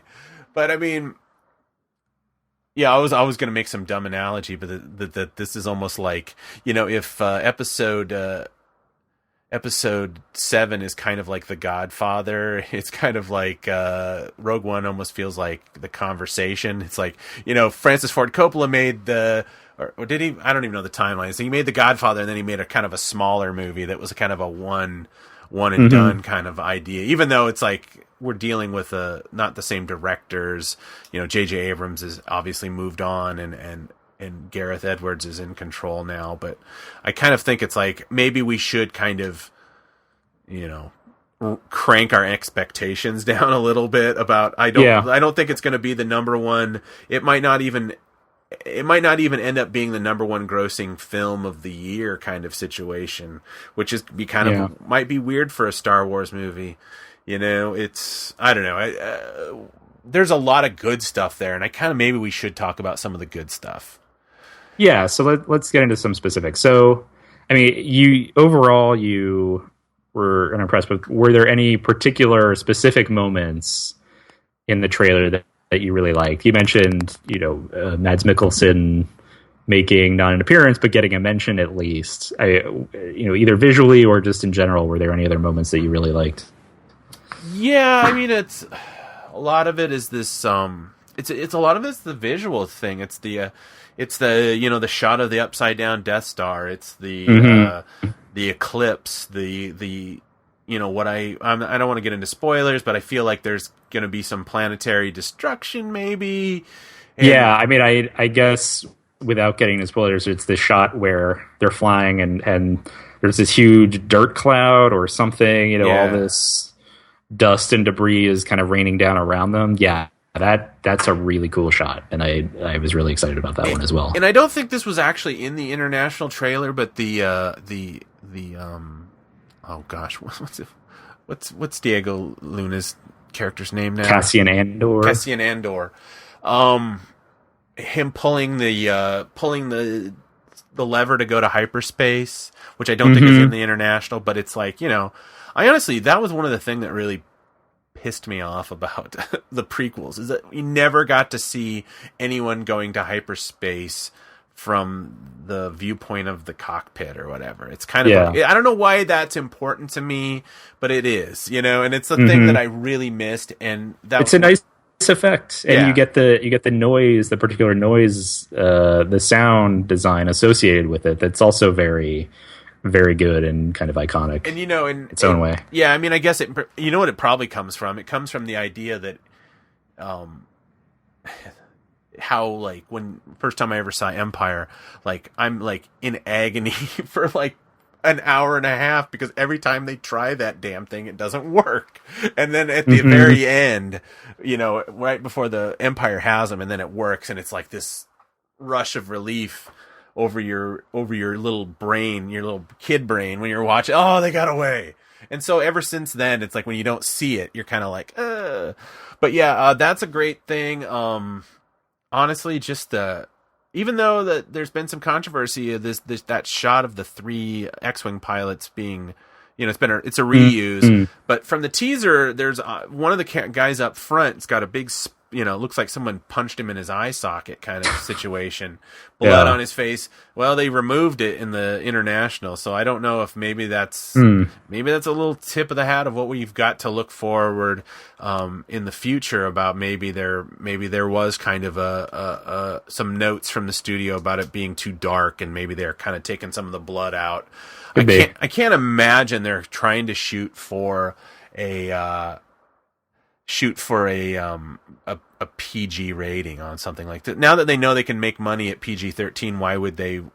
I mean, almost all the Star Wars movies would be PG-13 now if they came out now. Yeah. But it's it's the idea is like, well, I assume somewhere in the studio they've got people that sit around and they watch the movies and try to guess what the MPAA is going to rate something. So maybe their people are saying, hey, with this much blood, you might actually be pushing up against R.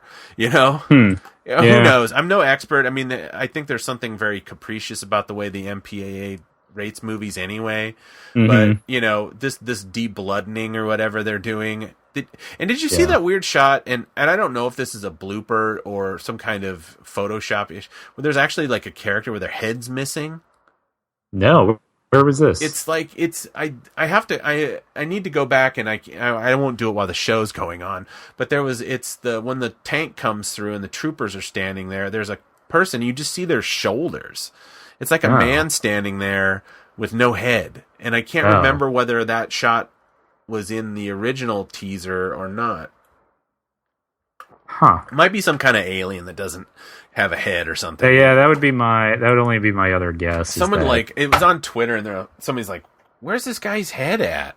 Yeah, so I don't know if it's like one of those situations where there was a glitch, or we're looking at an alien species from an odd angle, and we just kind of it's an optical illusion, or they were in such a hurry to finish this, they sent an unfinished shot out for this trailer, which could be. I don't know. I think they'd have pulled it by now, but. Who knows? Yeah. Who knows? But who knows? Yeah, the shot of Jin walking down that plank, and then the TIE fighter. I mean, that's amazing. Think about that. Yeah, that's a great shot. It ties into so much. It ties into so much kind of that Star Wars visual feeling. The idea of Luke on the walking that. By outside the carbon freezing chamber, and it's very similar. It's a weather vane. There's wind, and her hair's getting blown crazy, and all she's got is a gun, which and it's the Imperial thing, which brings to mind at least when the first time I saw Jedi, when the little AST shows up and it's got the guns on Han Solo, and I'm like, before we find out it's Chewbacca. But that idea, which hopefully I didn't just do another spoiler if it's another, it's Diego Luna's in there or something. But yeah, there's a lot. I mean, just the city of which has been confirmed via Twitter. That being said, I'm taking someone else's confirmation as confirmation. So that the high walled city we're seeing is either the city or the planet of Jeddah. That's I mean, that kind of. The kind of seeing a kind of a Mos Eisley-ish situation, city. It's just like it, brings back a lot of, a lot of great visual memories of this kind of thing. Where it's like we didn't really get that kind of, Star Wars has that great approach to Cloud City and yeah. In Coruscant in the prequels, whereas I would say The Force Awakens, because it was such a restricted story. As much as that scene where Rey is looking over Takodana or whatever, it's not as impressive in The Force Awakens as seeing like wow, this is a whole city and there's a ship and that kind of it's like a living, breathing sci-fi inspired city. Yeah, it doesn't feel as having Rey react the way she does, right? Certainly you feel for the character of like, oh wow, he's taking this girl out of the desert and there's all this water, there's all this green. That's great, but yeah, it's like, oh right, you filmed this somewhere here, and that's just what parts of Ireland look like, or it's like, yeah, that's impressive, but yeah, like you said, you don't get the same sense of like, oh wow, I'm about to see something that I've never seen before. Yeah, it's like kind of like the idea that even though it's pre-internet, Tunisia in the 1970s, maybe I'd have seen a picture in National Geographic, but I couldn't just hit Wikipedia and see what Tunisia looks like and, spend 20 minutes reading about it. It seemed very exotic to me. Right. And especially when they added, the second sun in the background and yes, all this other stuff that made it look a little more alien. And one of the things that kind of, and this isn't really relayed in the trailer, but I did hear somebody talk about it, and I don't really consider this a spoiler, is that the difference between a place like Jeddah compared to Tatooine or Jakku, when people are just thinking, oh, another dirty planet.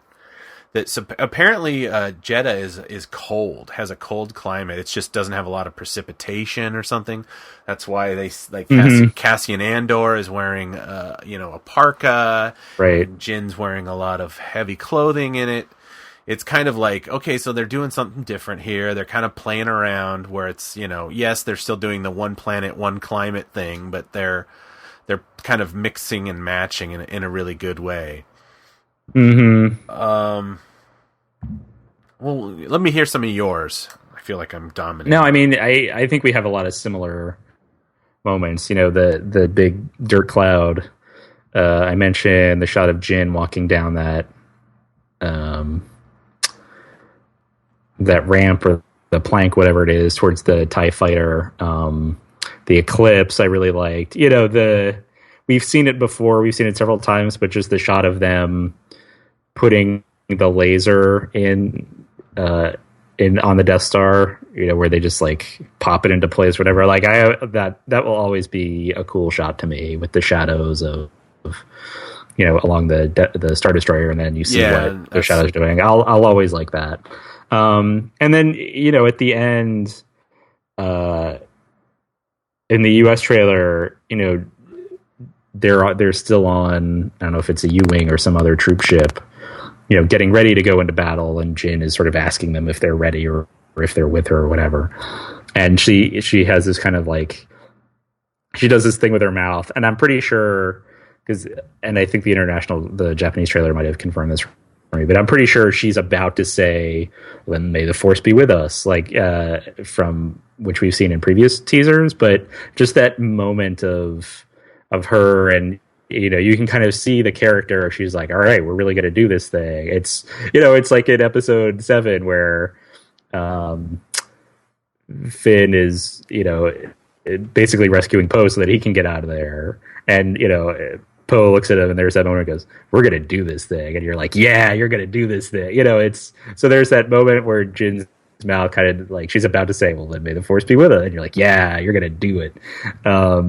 Just something about her performance there I really liked, and we'll talk a little bit more about that. Yeah, I've heard it done twice. Like there's a one where she. Yeah, I think we've seen a couple different takes of it. Yeah, she's like one's a very like kind of.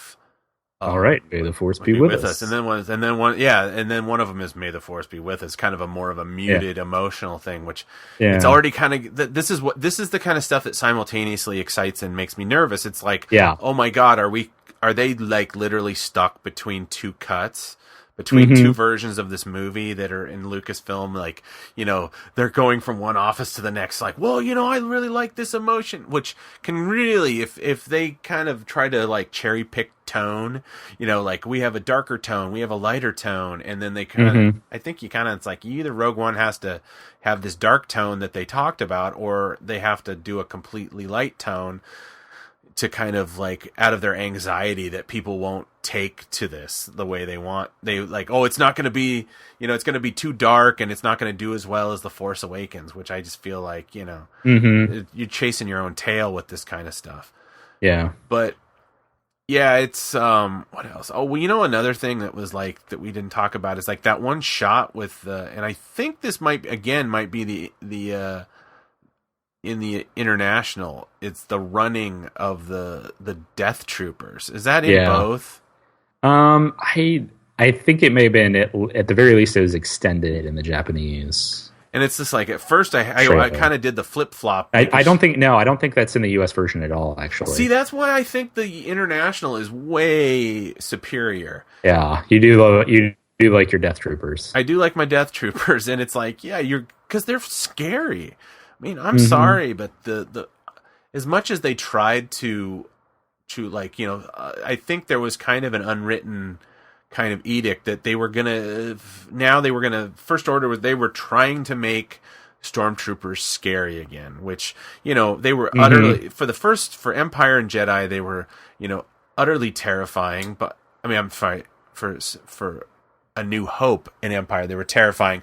By the time they reached Jedi, they were objects of ridicule. It's kind of like, it's right. And then when you get to the prequels, you're like, so we're supposed to root for them, sort of. I mean, I know they're not stormtroopers, but it's the similar idea, right? It's like okay, now good guys now they have names and they walk around with their helmets off, and and I feel like that. One of the problems with The Force Awakens is that if they're trying to do that, they undercut it really quick by having like this really like, likable, attractive guy without his helmet on, right, telling you how much he hates the First Order. But it's like, but you're part of the First Order at this point. We like you. Maybe there's other people that are, I didn't spend too much time thinking like that, but it's like I said, it undercuts the scariness that like, oh, well, there's actually people there. And then they don't revisit the idea that, hey, we're just plowing through these bad guys and they're actual people. But that's the problem with Star Wars. But the Death Troopers, like, they're just like they're skinnier, they're sleeker. I had to double check this I'm no expert, but it looks like that's all in camera costuming. It's not a CGI, that they have some kind of way that they can walk a lot. They don't have that kind of like squatty, like, how the stormtroopers always have the like, I just shouldn't have eaten that last burrito kind of. It's just kind of like squat. Like they're like, can I take a bathroom break? I think it's probably the costume. Yeah, it's the thigh pads probably going right into your ass cheek. But stormtroopers have that, and it kind of. But I think these Death Troopers, they can move pretty. They move fast and they look scary, and I mean, I think that's a great kind of idea of like, this is the way you make these guys. You really create this sense of menace, because they George unfortunately spent a lot of time in Empire. I mean, in Return of the Jedi, making them fools. Right. And so it's kind of like, this will begin to set things right. Yeah. And the tank troopers too, I think, yes. Even beyond the Death Troopers, I think all of the Imperial soldiers that were presented with in Rogue One look like they're serious and good at their jobs. So there's a big moment that neither one of us has mentioned, and that is, of course, Darth Vader at the very end of the trailer. We just see him kind of from behind. We only get one breath, or I guess half of a breath, either an intake or an outtake. What did you think about that moment? Oh, well, here's the weird thing. I don't really think it needs it. I'm not as jazzed. No, I don't either. I'm not as jazzed about this return of Darth. I mean, it was great. It was fun that he showed up in Rebels, and it was great that James Earl Jones thing. I can't imagine that he's going to be integral to the story. Yeah. I think it's going to be a thing where they kind of shoehorned in some kind of aspect to kind of entice people. And I understand the impulse because, yes, we're like dealing with like, here's a lot of new characters. And even I, Mr. Star Wars fan, am saying that I'm underwhelmed. Mm-hmm. But I'm even underwhelmed seeing that there's Vader. And it's because I don't feel like with all these comics that we have and stuff. And I don't feel like there's, and even Clone Wars and Rebels, and like I feel like there's not really a lot to that character that I need to know about anymore. And to be honest, for all intents and purposes, supposedly Vader is going to still be a ghost of, or his shadow will factor into the saga films, Episode 8 and possibly 9. Mm-hmm. We know that Kylo Ren is a big fanboy of his grandfather. So it's like we're getting Vader, the spirit of Vader, his influence or whatever, right or wrong, how he's being interpreted.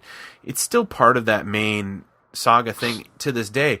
And just kind of shoehorning him when they're trying to prove a proof of concept that we can do Star Wars movies that don't contain, big characters from the original trilogy. It almost kind of makes me feel like they're undercutting their movie a little bit. Yeah, I mean, I think this is... we've talked about this a lot, but, if they're going to make a movie about the Death Star, they need to have either Vader or Tarkin in it or both. Just, story-wise, it or, timeline-wise, it makes sense. But yeah, it feels like it's tacked on, at least in the trailer. And I would hope that in the movie he's a little more integral, although I have a feeling that, yeah, he's it. I mean, they've even said it's not going to be a huge part of the movie, and it just feels tacked on. And again, to gain and keep the interest of the more casual fan, the broader audience, like, oh yeah, I remember Darth Vader. Cool, we're getting another movie with Darth Vader in it. It didn't work for me either, though. And I guess, I don't know what else to say about it other than, I guess we'll see how it works in the movie, because it felt tacked on to me. Yeah. And even the fact that it was basically like half of a breath, and it was just done so quickly. And at the end, in the course of the trailer, we're presented with the villain, and that's Ben Mendelsohn, right? And he's presented as his villain, as the main bad guy. And he's totally undercut in the trailer, so you don't, like, a line maybe. Yeah. Maybe how about like him, just a shot of him going, kill them all, or something, any of it. Like, well, yeah, I mean, I think he does a good job. I think Mendelsohn does a good job conveying his sort of power and evil non-verbally, but yeah, I mean, him, and then Riz Ahmed, weirdly, again, doesn't have any lines. Really strange. He just gets like a look. Maybe because he's like the only person that doesn't have an accent in this movie or something. I don't know. I mean, he would still have a British accent, I guess. But yeah, maybe he's not doing one. Maybe he's doing like a flat American accent, Pacific Northwest accent. But it's I don't know. It's kind of strange. Right, but to establish Ben Mendelsohn as the bad guy, and the look he gives, you're like, oh, that must be the bad guy. He means serious business. And then to just like throw Vader in at the end, it does kind of undercut Ben Mendelsohn's character, I think. Yeah, I almost feel like, are they putting Vader on in this movie so they can throw him on the cups when they sell at 7-Eleven or something? Right. I mean, it's basically like I think they're coming out with a toy too for the Rogue One. Yeah, I mean, they're probably, is he going to be like, well, we've already seen the poster, so he's not on the poster, but right. But it's not on that poster anyway. Yeah, he's not on that poster, but I don't know. It's not so much like it's a deal breaker. It just feels like, you know, have some faith in your process. It's you know, I when how far into this did we hear that he was going to be a part of it? Is it? I don't remember the rumors. I don't think it's been from the get-go. But I mean, like I said, the story's been done. Like I said, they've had so many writers on it. It's kind of, you know, I don't know. I mean, maybe I should just be happy and just be like, well, yeah, we have to show people he's going to be there. But yeah, you're right. He's going to show up. He's going to strangle a couple people and then get in his ship and leave. And then we won't, you know what I mean? It'll be kind of like, it's a cameo, but. That being said, well, then why do they even use him? Why not keep it a surprise? Mm-hmm. I mean, is there any chance for anything that's going to surprise anybody in this movie? You know, we already know that Dr. Ezevan or whatever his name is, and Ponda Baba and Bail Organa and Mon Mothma, and even people are seeing that they seen Jan Dodonna like a stand-in with that looks like General Dodonna from episode 4, and we already know they've already explicitly said that Alden Ehrenreich will not be appearing in a cameo, even though that they had made a lot of hay saying that they wanted him to be in it.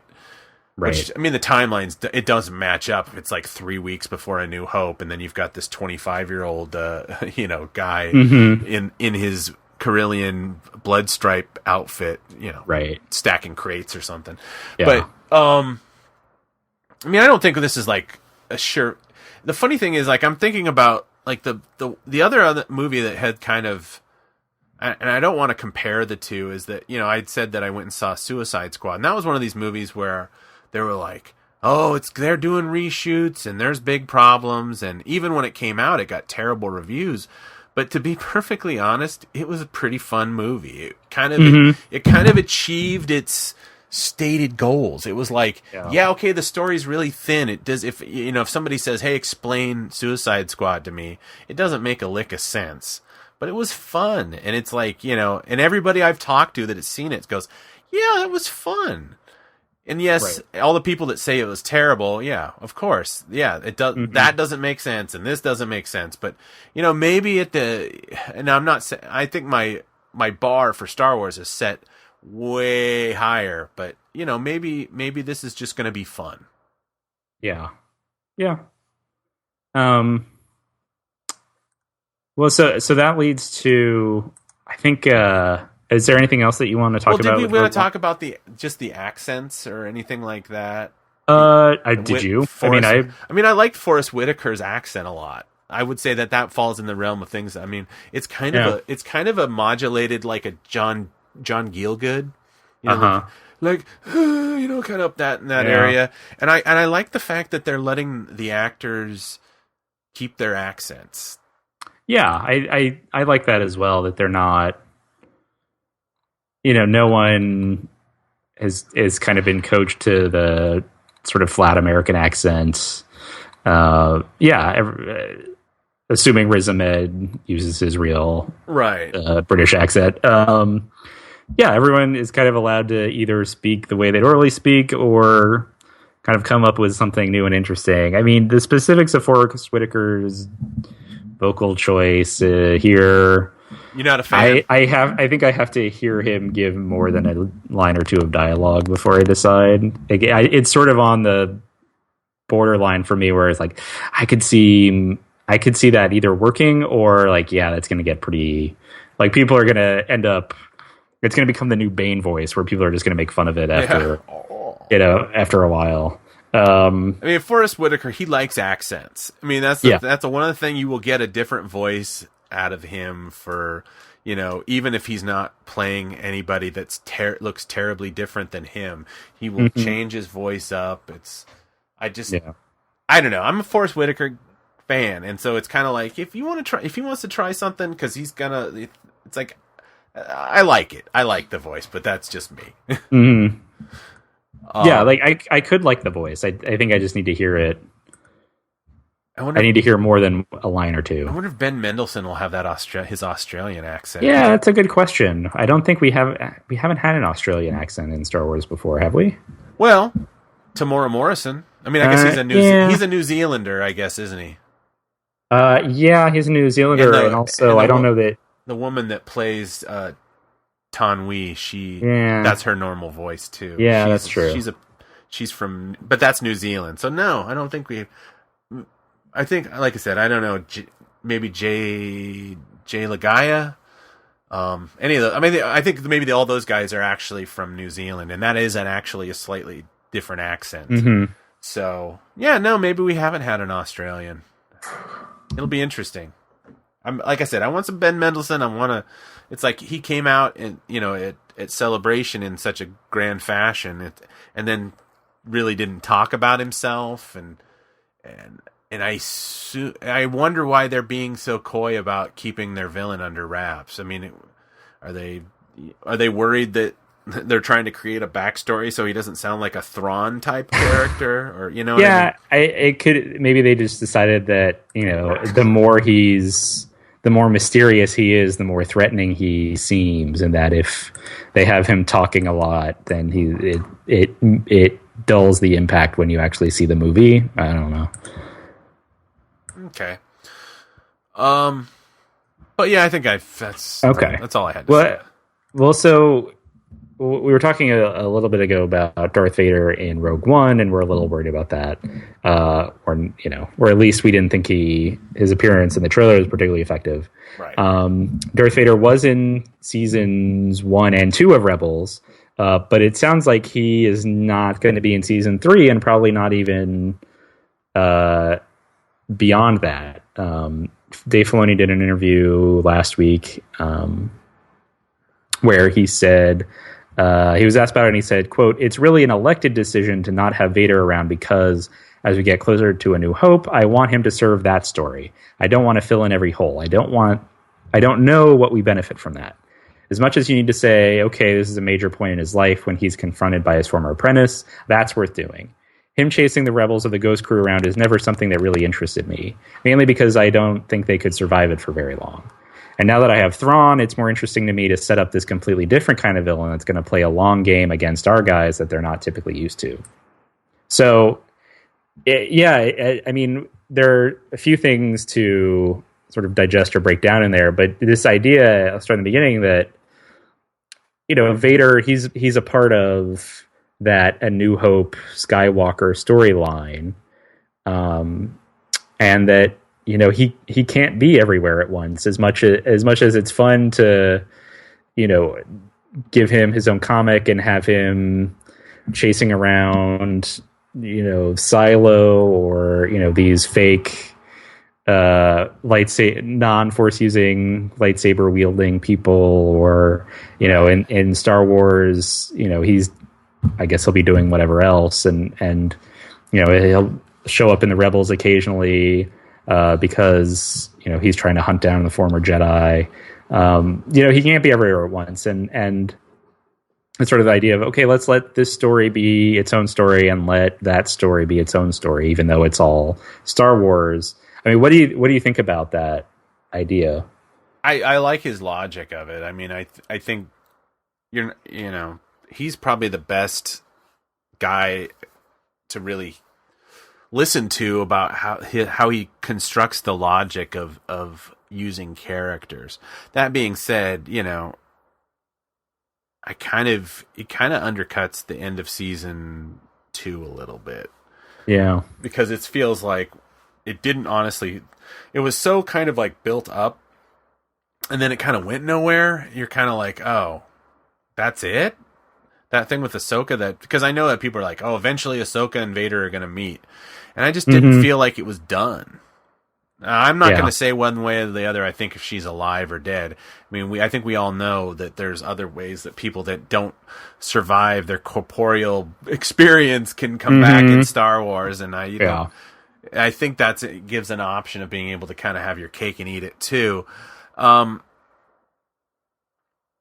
Yeah, I mean, that the whole idea that, being chased by Vader, that kind of idea is like a very much like, well, what if, A New Hope came out, and it didn't quite make the money that 20th Century Fox wanted, so it just becomes a Saturday morning cartoon.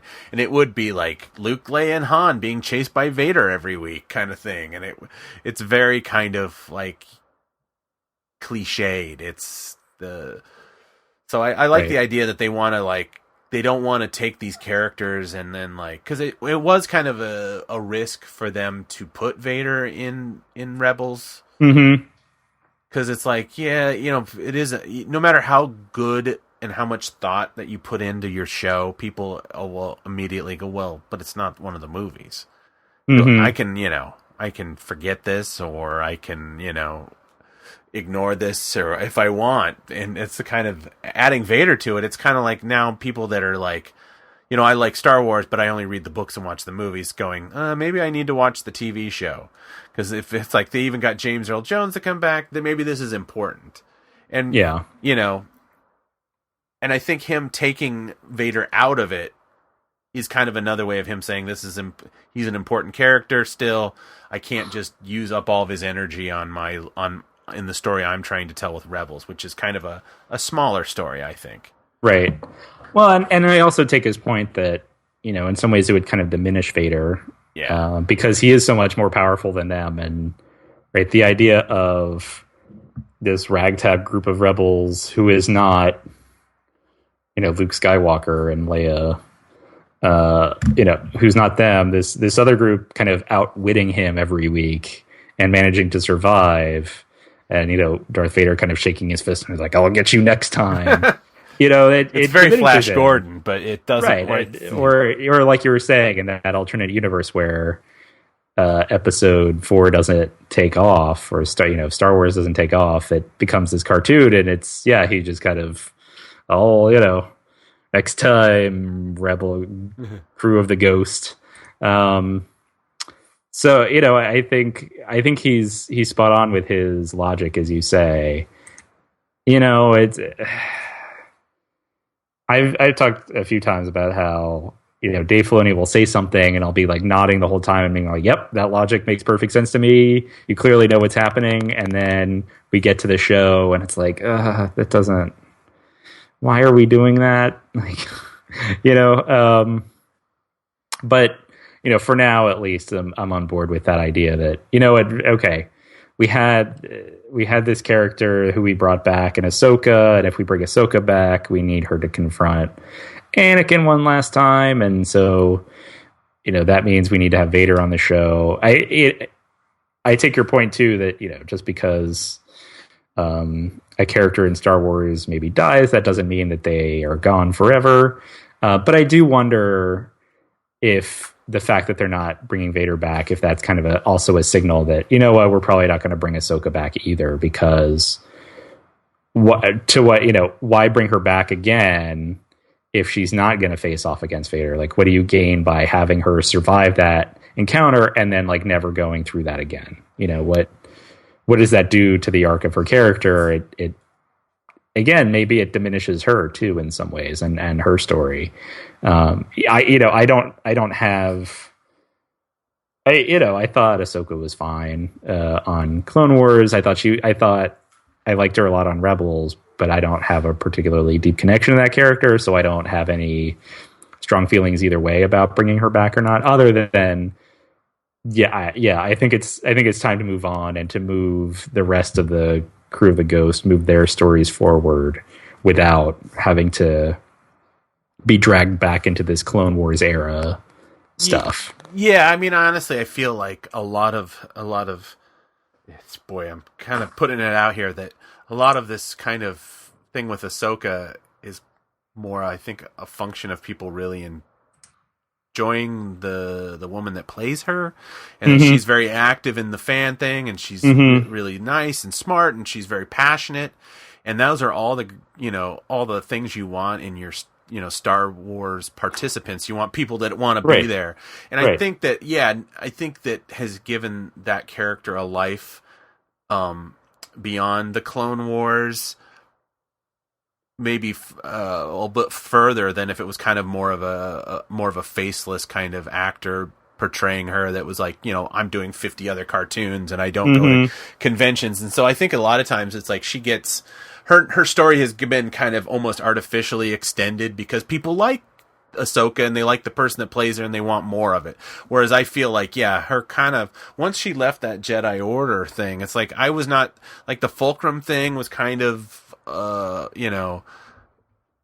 the first season was kind of like, oh, okay, and then she shows up, but then she immediately is gone, and then she doesn't really, or she just kind of stands in the room and says, oh, you boys go, I'm going to take care of something else, and then, then she shows up to fight Vader at the end. It's kind of like, I just think maybe, she was kind of artificially, her lifespan was artificially extended just because of the people like the actor. Yeah. There's nothing wrong with that in cartoons. And Filoni's a fan too, and he liked working with her, and I think that probably played a part in it too. I mean, that could be a reason why Maul is still around, because he likes working with Sam Witwer, and he's brought Tarkin back, and he likes working with that. Steven Stanton, who did him in the Clone Wars, and he keeps bringing back some of these Clone Wars voice actors because he liked working with them a lot. They have great experiences from that show. And so, then that kind of translates into who shows up on Rebels and who doesn't.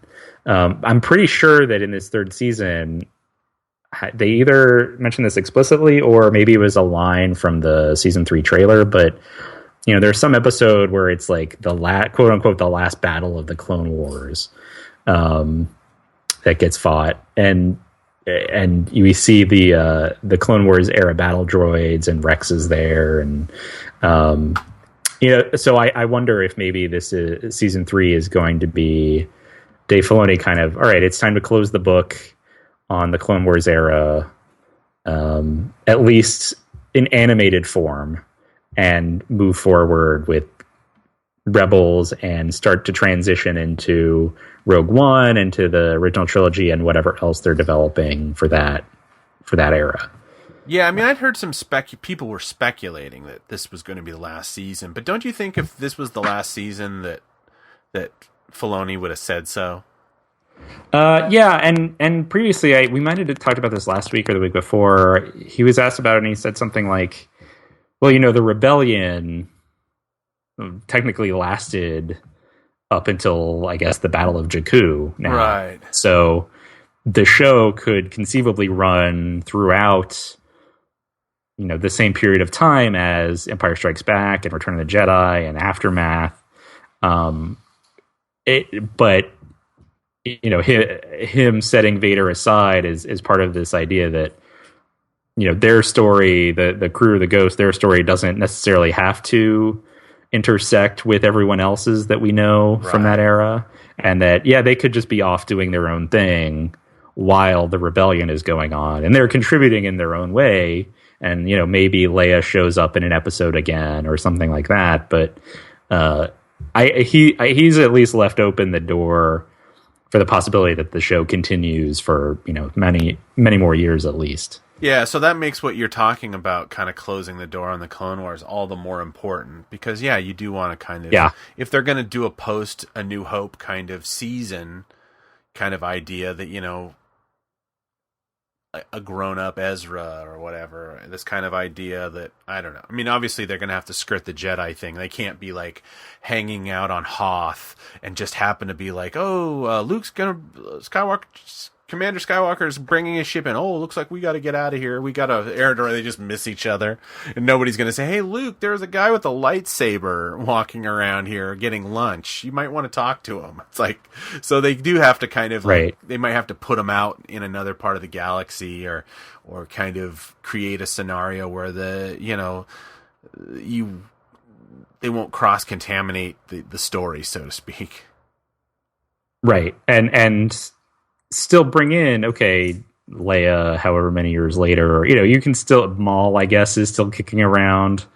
I think they're going to resolve that and see. I would hope so. Because, Whitwer can always come back Whitwer can always come back and play, he plays the Emperor too, so he's not going to be out of a job necessarily. Right. Not that that's their actual concern, but I understand you got to be loyal to your people you like working with. Mm-hmm. So I guess we probably should wrap up, huh? Or do we? Well, is there anything? So while we're on the subject of Darth Vader, Darth Vader issue 24 came out last week. Have you had a chance to read it? Yes, I did. I did read it today. So this is in this issue. If you'll recall, at the end of issue 23, Silo, it turns out, had built all of the cybernetic stuff that are keeping Anakin Skywalker, Darth Vader alive, and so he just shuts them off, and so Vader just kind of like shuts down. And then in this issue 24, it's a lot of it's kind of inside of his head, and he's battling. Normally the phrase is battling his internal demons, but he's sort of battling his internal angels, I guess. He's feeling this pull between, Padme and Obi-Wan, and then his self as Darth Vader circa episode 3, Revenge of the Sith. Darth Vader wins out, and through the Force, he kind of reactivates himself and he comes alive. He defeats Silo. But if you'll recall from, 20 issues ago, it's been a long time, Silo is just a series of clones. This was like Silo 5 or 6. And so the real Silo, I guess, is still alive, where the next iteration of Silo wakes up or something. I wasn't totally clear what happened there. So it's not over yet. We still have one issue to go. And then also at the very end, Aphra bursts into the Emperor's room because she has some information that she thinks he needs to know. And that's all we're given. And so everything will wrap up the next issue. 25 is the last of the Darth Vader series, at least for now. So what did you think about this issue?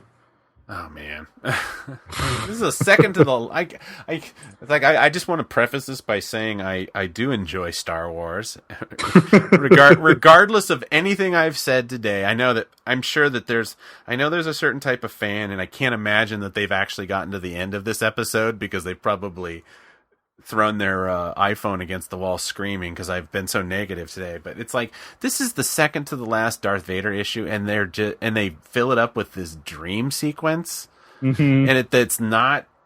There's nothing revelatory of it really. It's this kind of idea, if we're talking about, when did Vader extinguish the last vestiges of Anakin from his thing? I mean, I think a lot of that was dealt with in the Lords of the Sith book that was probably underread, right. But I think people who like that it would behoove them to go back and read that, even though it's kind of a small story. I think that a lot of that internal dialogue that is kind of done in this kind of it is done in this very cheap trope of the idea of like, well, all emotional growth happens, spiritual growth, emotional growth happens in a dream. Kind of idea where you go to bed at night and then you face your demons and then you awaken steadfast in either I'm going forward or I'm going back. And it's my least favorite thing done in everything. It's like, one of my favorite TV shows is The Sopranos, and I've rewatched that entire probably on 4 occasions I've watched The Sopranos from beginning to end.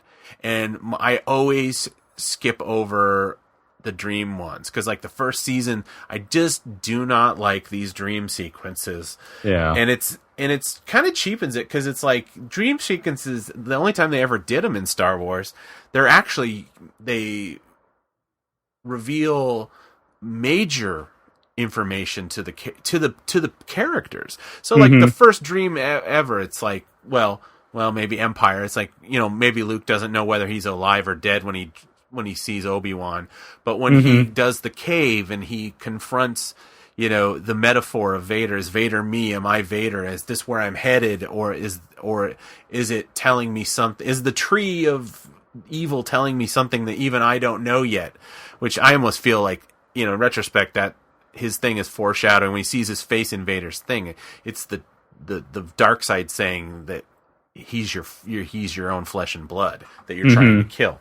And then of course Rey's vision. So they kind of underdo this thing where it's like we just get kind of a cheap rehash of the last 20 minutes of Revenge of the Sith, kind of with a slightly different perspective, and you're just kind of like, I'm just left kind of underwhelmed for the fact that this is, I kind of want to know how Afra was able to get on that.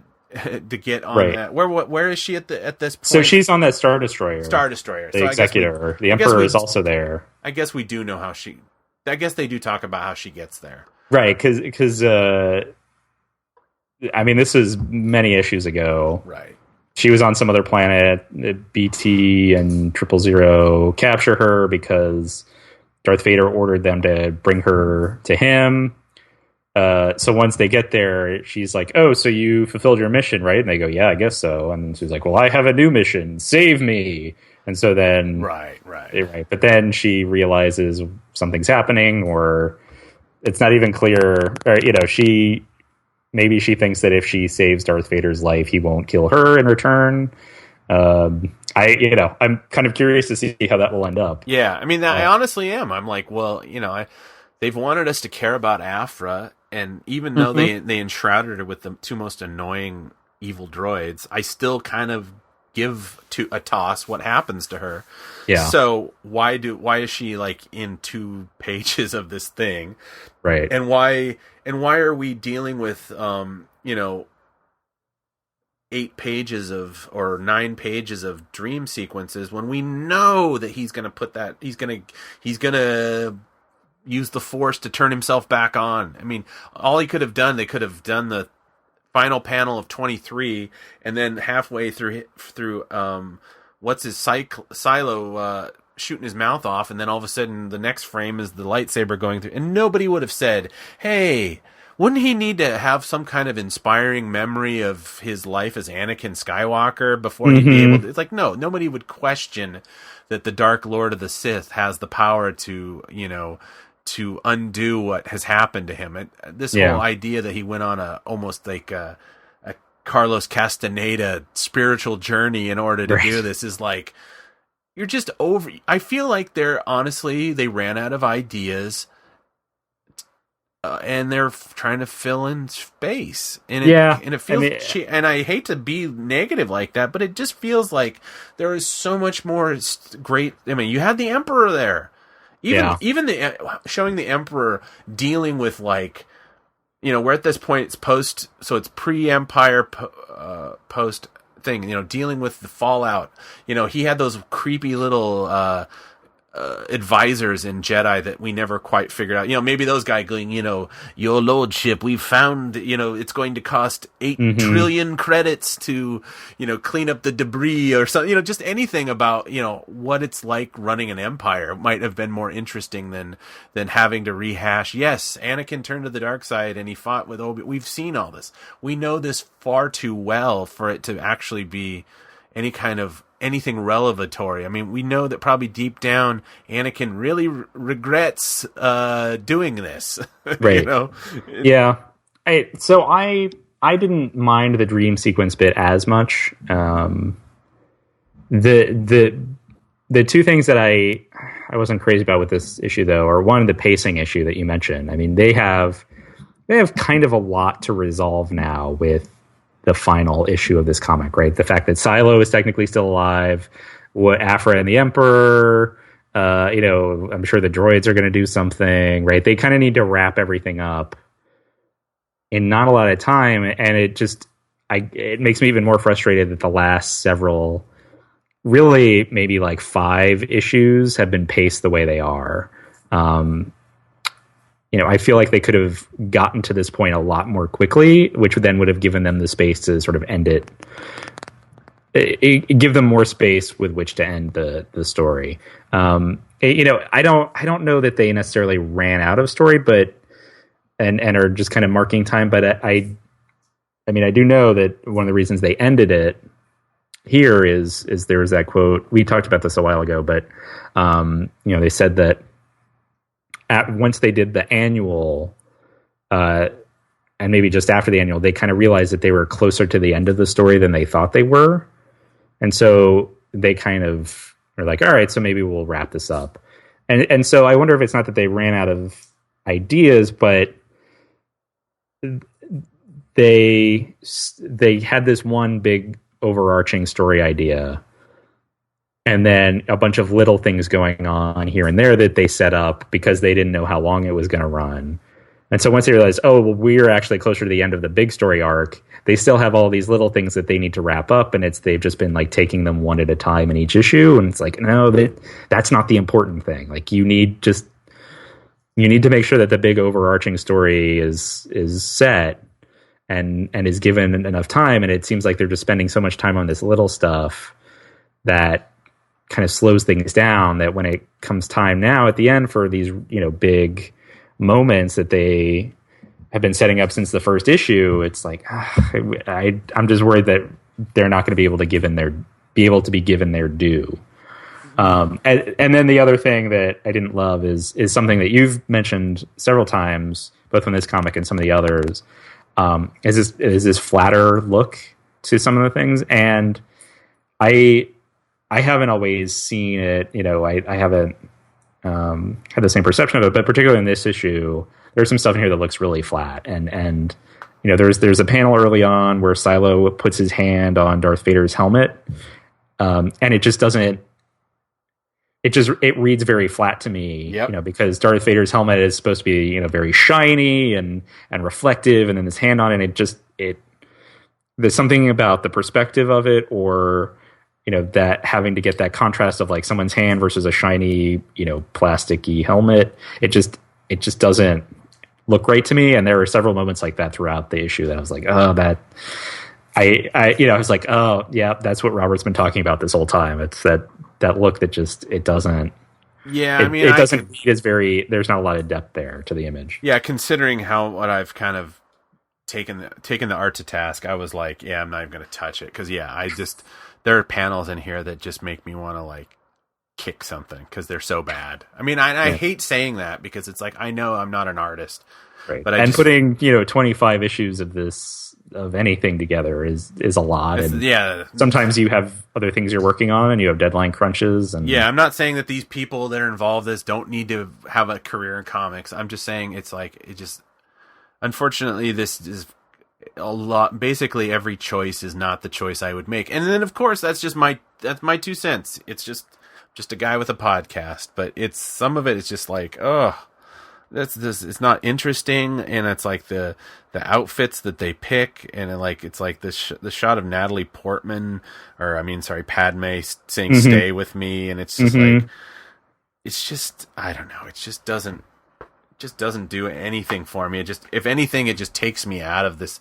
And I think the story that they wanted to tell, which was, what is the guy that you think's the most evil? What happens when the second most evil guy in the galaxy disappoints the most evil guy in the galaxy? And it's a really interesting idea that, like, yes, he would have competition because, I feel in some ways, and this is just my own take, is that Palpatine's kind of idea of becoming a Sith was kind of like a means to an end to him, because he didn't go on saying I'm the, people didn't call him, Darth Sidious. Right. He dumped that stuff after he got, right. It's not something that comes up in the movies or the ephemera, other books or anything like that, because it's like he's like, hey, I want to run the entire galaxy. How do I do that? Well, you have some force powers. Did you know that you could study this book and become like, really? And then when it's like a means to an end, it's like, it's what any port in the storm kind of thing. And I find that really interesting about the Emperor, and I think that would have been an interesting way of envisioning this idea that, like, Anakin Vader he's a monk who changed religions, and so he probably felt a certain advocacy for being a Sith or whatever, or this power and thing. I get the idea that Anakin was a spiritual person in some respects, and then his boss isn't really into it. He's not as much of a believer in the Force than you would think. It's like he's like, well, if I can find technology that'll get me there and I don't have to use Vader, then I'll do it. Yeah, okay, they're Force sensitive to some extent, but it's a means to an end to a guy like Palpatine. And I kind of like that idea of like him slowly trying to prove himself, but it just every opportunity to kind of expand and deepen that, I just feel like they kind of like I think they should have zigged and they zagged, you know? Yeah, right. Well, and especially because I think the last several issues, at least the last two, they keep mentioning if the Emperor is on board this Star Destroyer. And then they finally show him here, and it's just he's just like talking. He's like, "Oh, is everything going okay?" And then Afra bursts in, and is like, "I have something to tell you." And then that's the end of the issue. Yeah, they're like, "Yeah, I assume he's going to do something in the next issue," but they built him up, like they built up your expectations that like, "Oh, the Emperor's on the ship. He's going to do something cool. I'll bet." Like, are we going to see him? No, not this issue. No, not this next issue either. No. And so it's like they keep. Again, it's the way it's paced and everything. It's like they keep setting your expectations for the Emperor to do something and to sort of reveal his plan and say, "Oh, this was all training for you, my son, and now you are officially powerful," or whatever. Yeah, I mean, it's and it's we're not getting that. And sometimes subverting the audience's expectations is a smart way to go, but here it just reads as a little sloppy, I think. I agreed. And it's like, I don't know. I feel like I almost like need to send the people that make this comment like a muffin basket, because I'm picking on them so awful, so much, and it's just but I'm just like I said, I'm just telling you how I feel.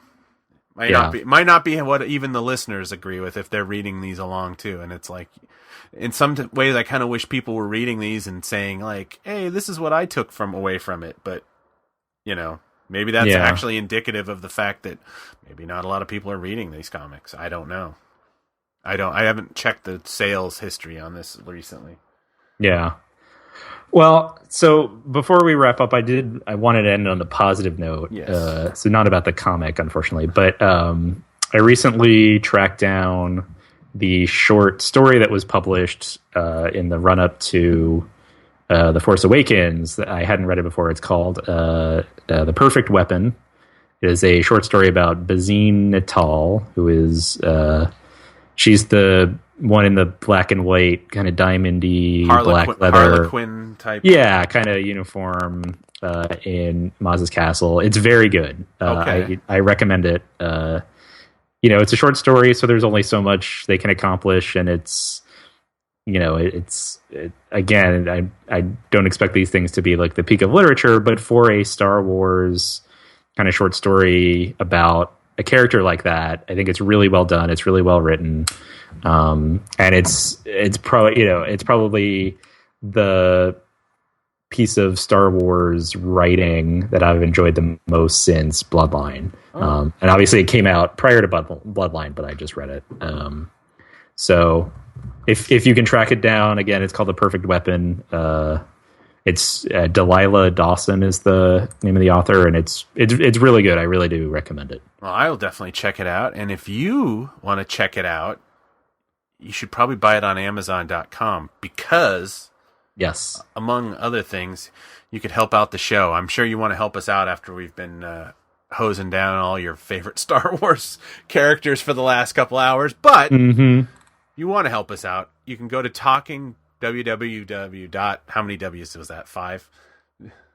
www.talkingbirdcast.com/Amazon. And that's like it's like an affiliate link, and it's what happens is it doesn't cost you anything extra. It just lets Amazon.com know that you are a fan of us and that you want to kick back 4% or something like that of your sale to us. I forget. It depends on what you're buying, but it doesn't cost you anything. Amazon pays for it, and it's just a way for you to support the show.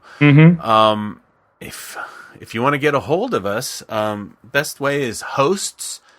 That's hosts, plural. The plural at talkingbirdcast.com. I unfortunately made for the first couple hours and the first day in the show notes last week, I put it at hosts at gmail.com, and I got an email from somebody saying, "I've been trying to email you," and then I had to go back and blah, blah, blah. But it was my brother, so it doesn't matter. It's not like I had a reader letter. He was giving me crap about whether or not if Jimmy Smits was coming back for Rogue One, if Larry Drake was going to. And I had to inform him that Larry Drake passed away. Larry Drake has passed. Sorry there. No Benny in Rogue One, or Mr. Giggles or whatever his name was, whatever he was in Darkman. Hosts at TalkingBirdcast.com, and you can also tweet at us. Try to be pretty active on Twitter at Talking Birdcast. I think that's about it. Yeah. So, for Talking Birdcast, I have been Robert Zachary. I'm still John Llewellyn. Thanks for listening, and may the Force you. From Lando. Battle of Hoth, we had to take off, so that's where we'll go and stay with Lando. I looked him up in the phone book, only name there of its kind. I need a place to chill out with a couple friends of mine on the go. So I called Lando. Said if you want to see Cloud City, you can come by anytime.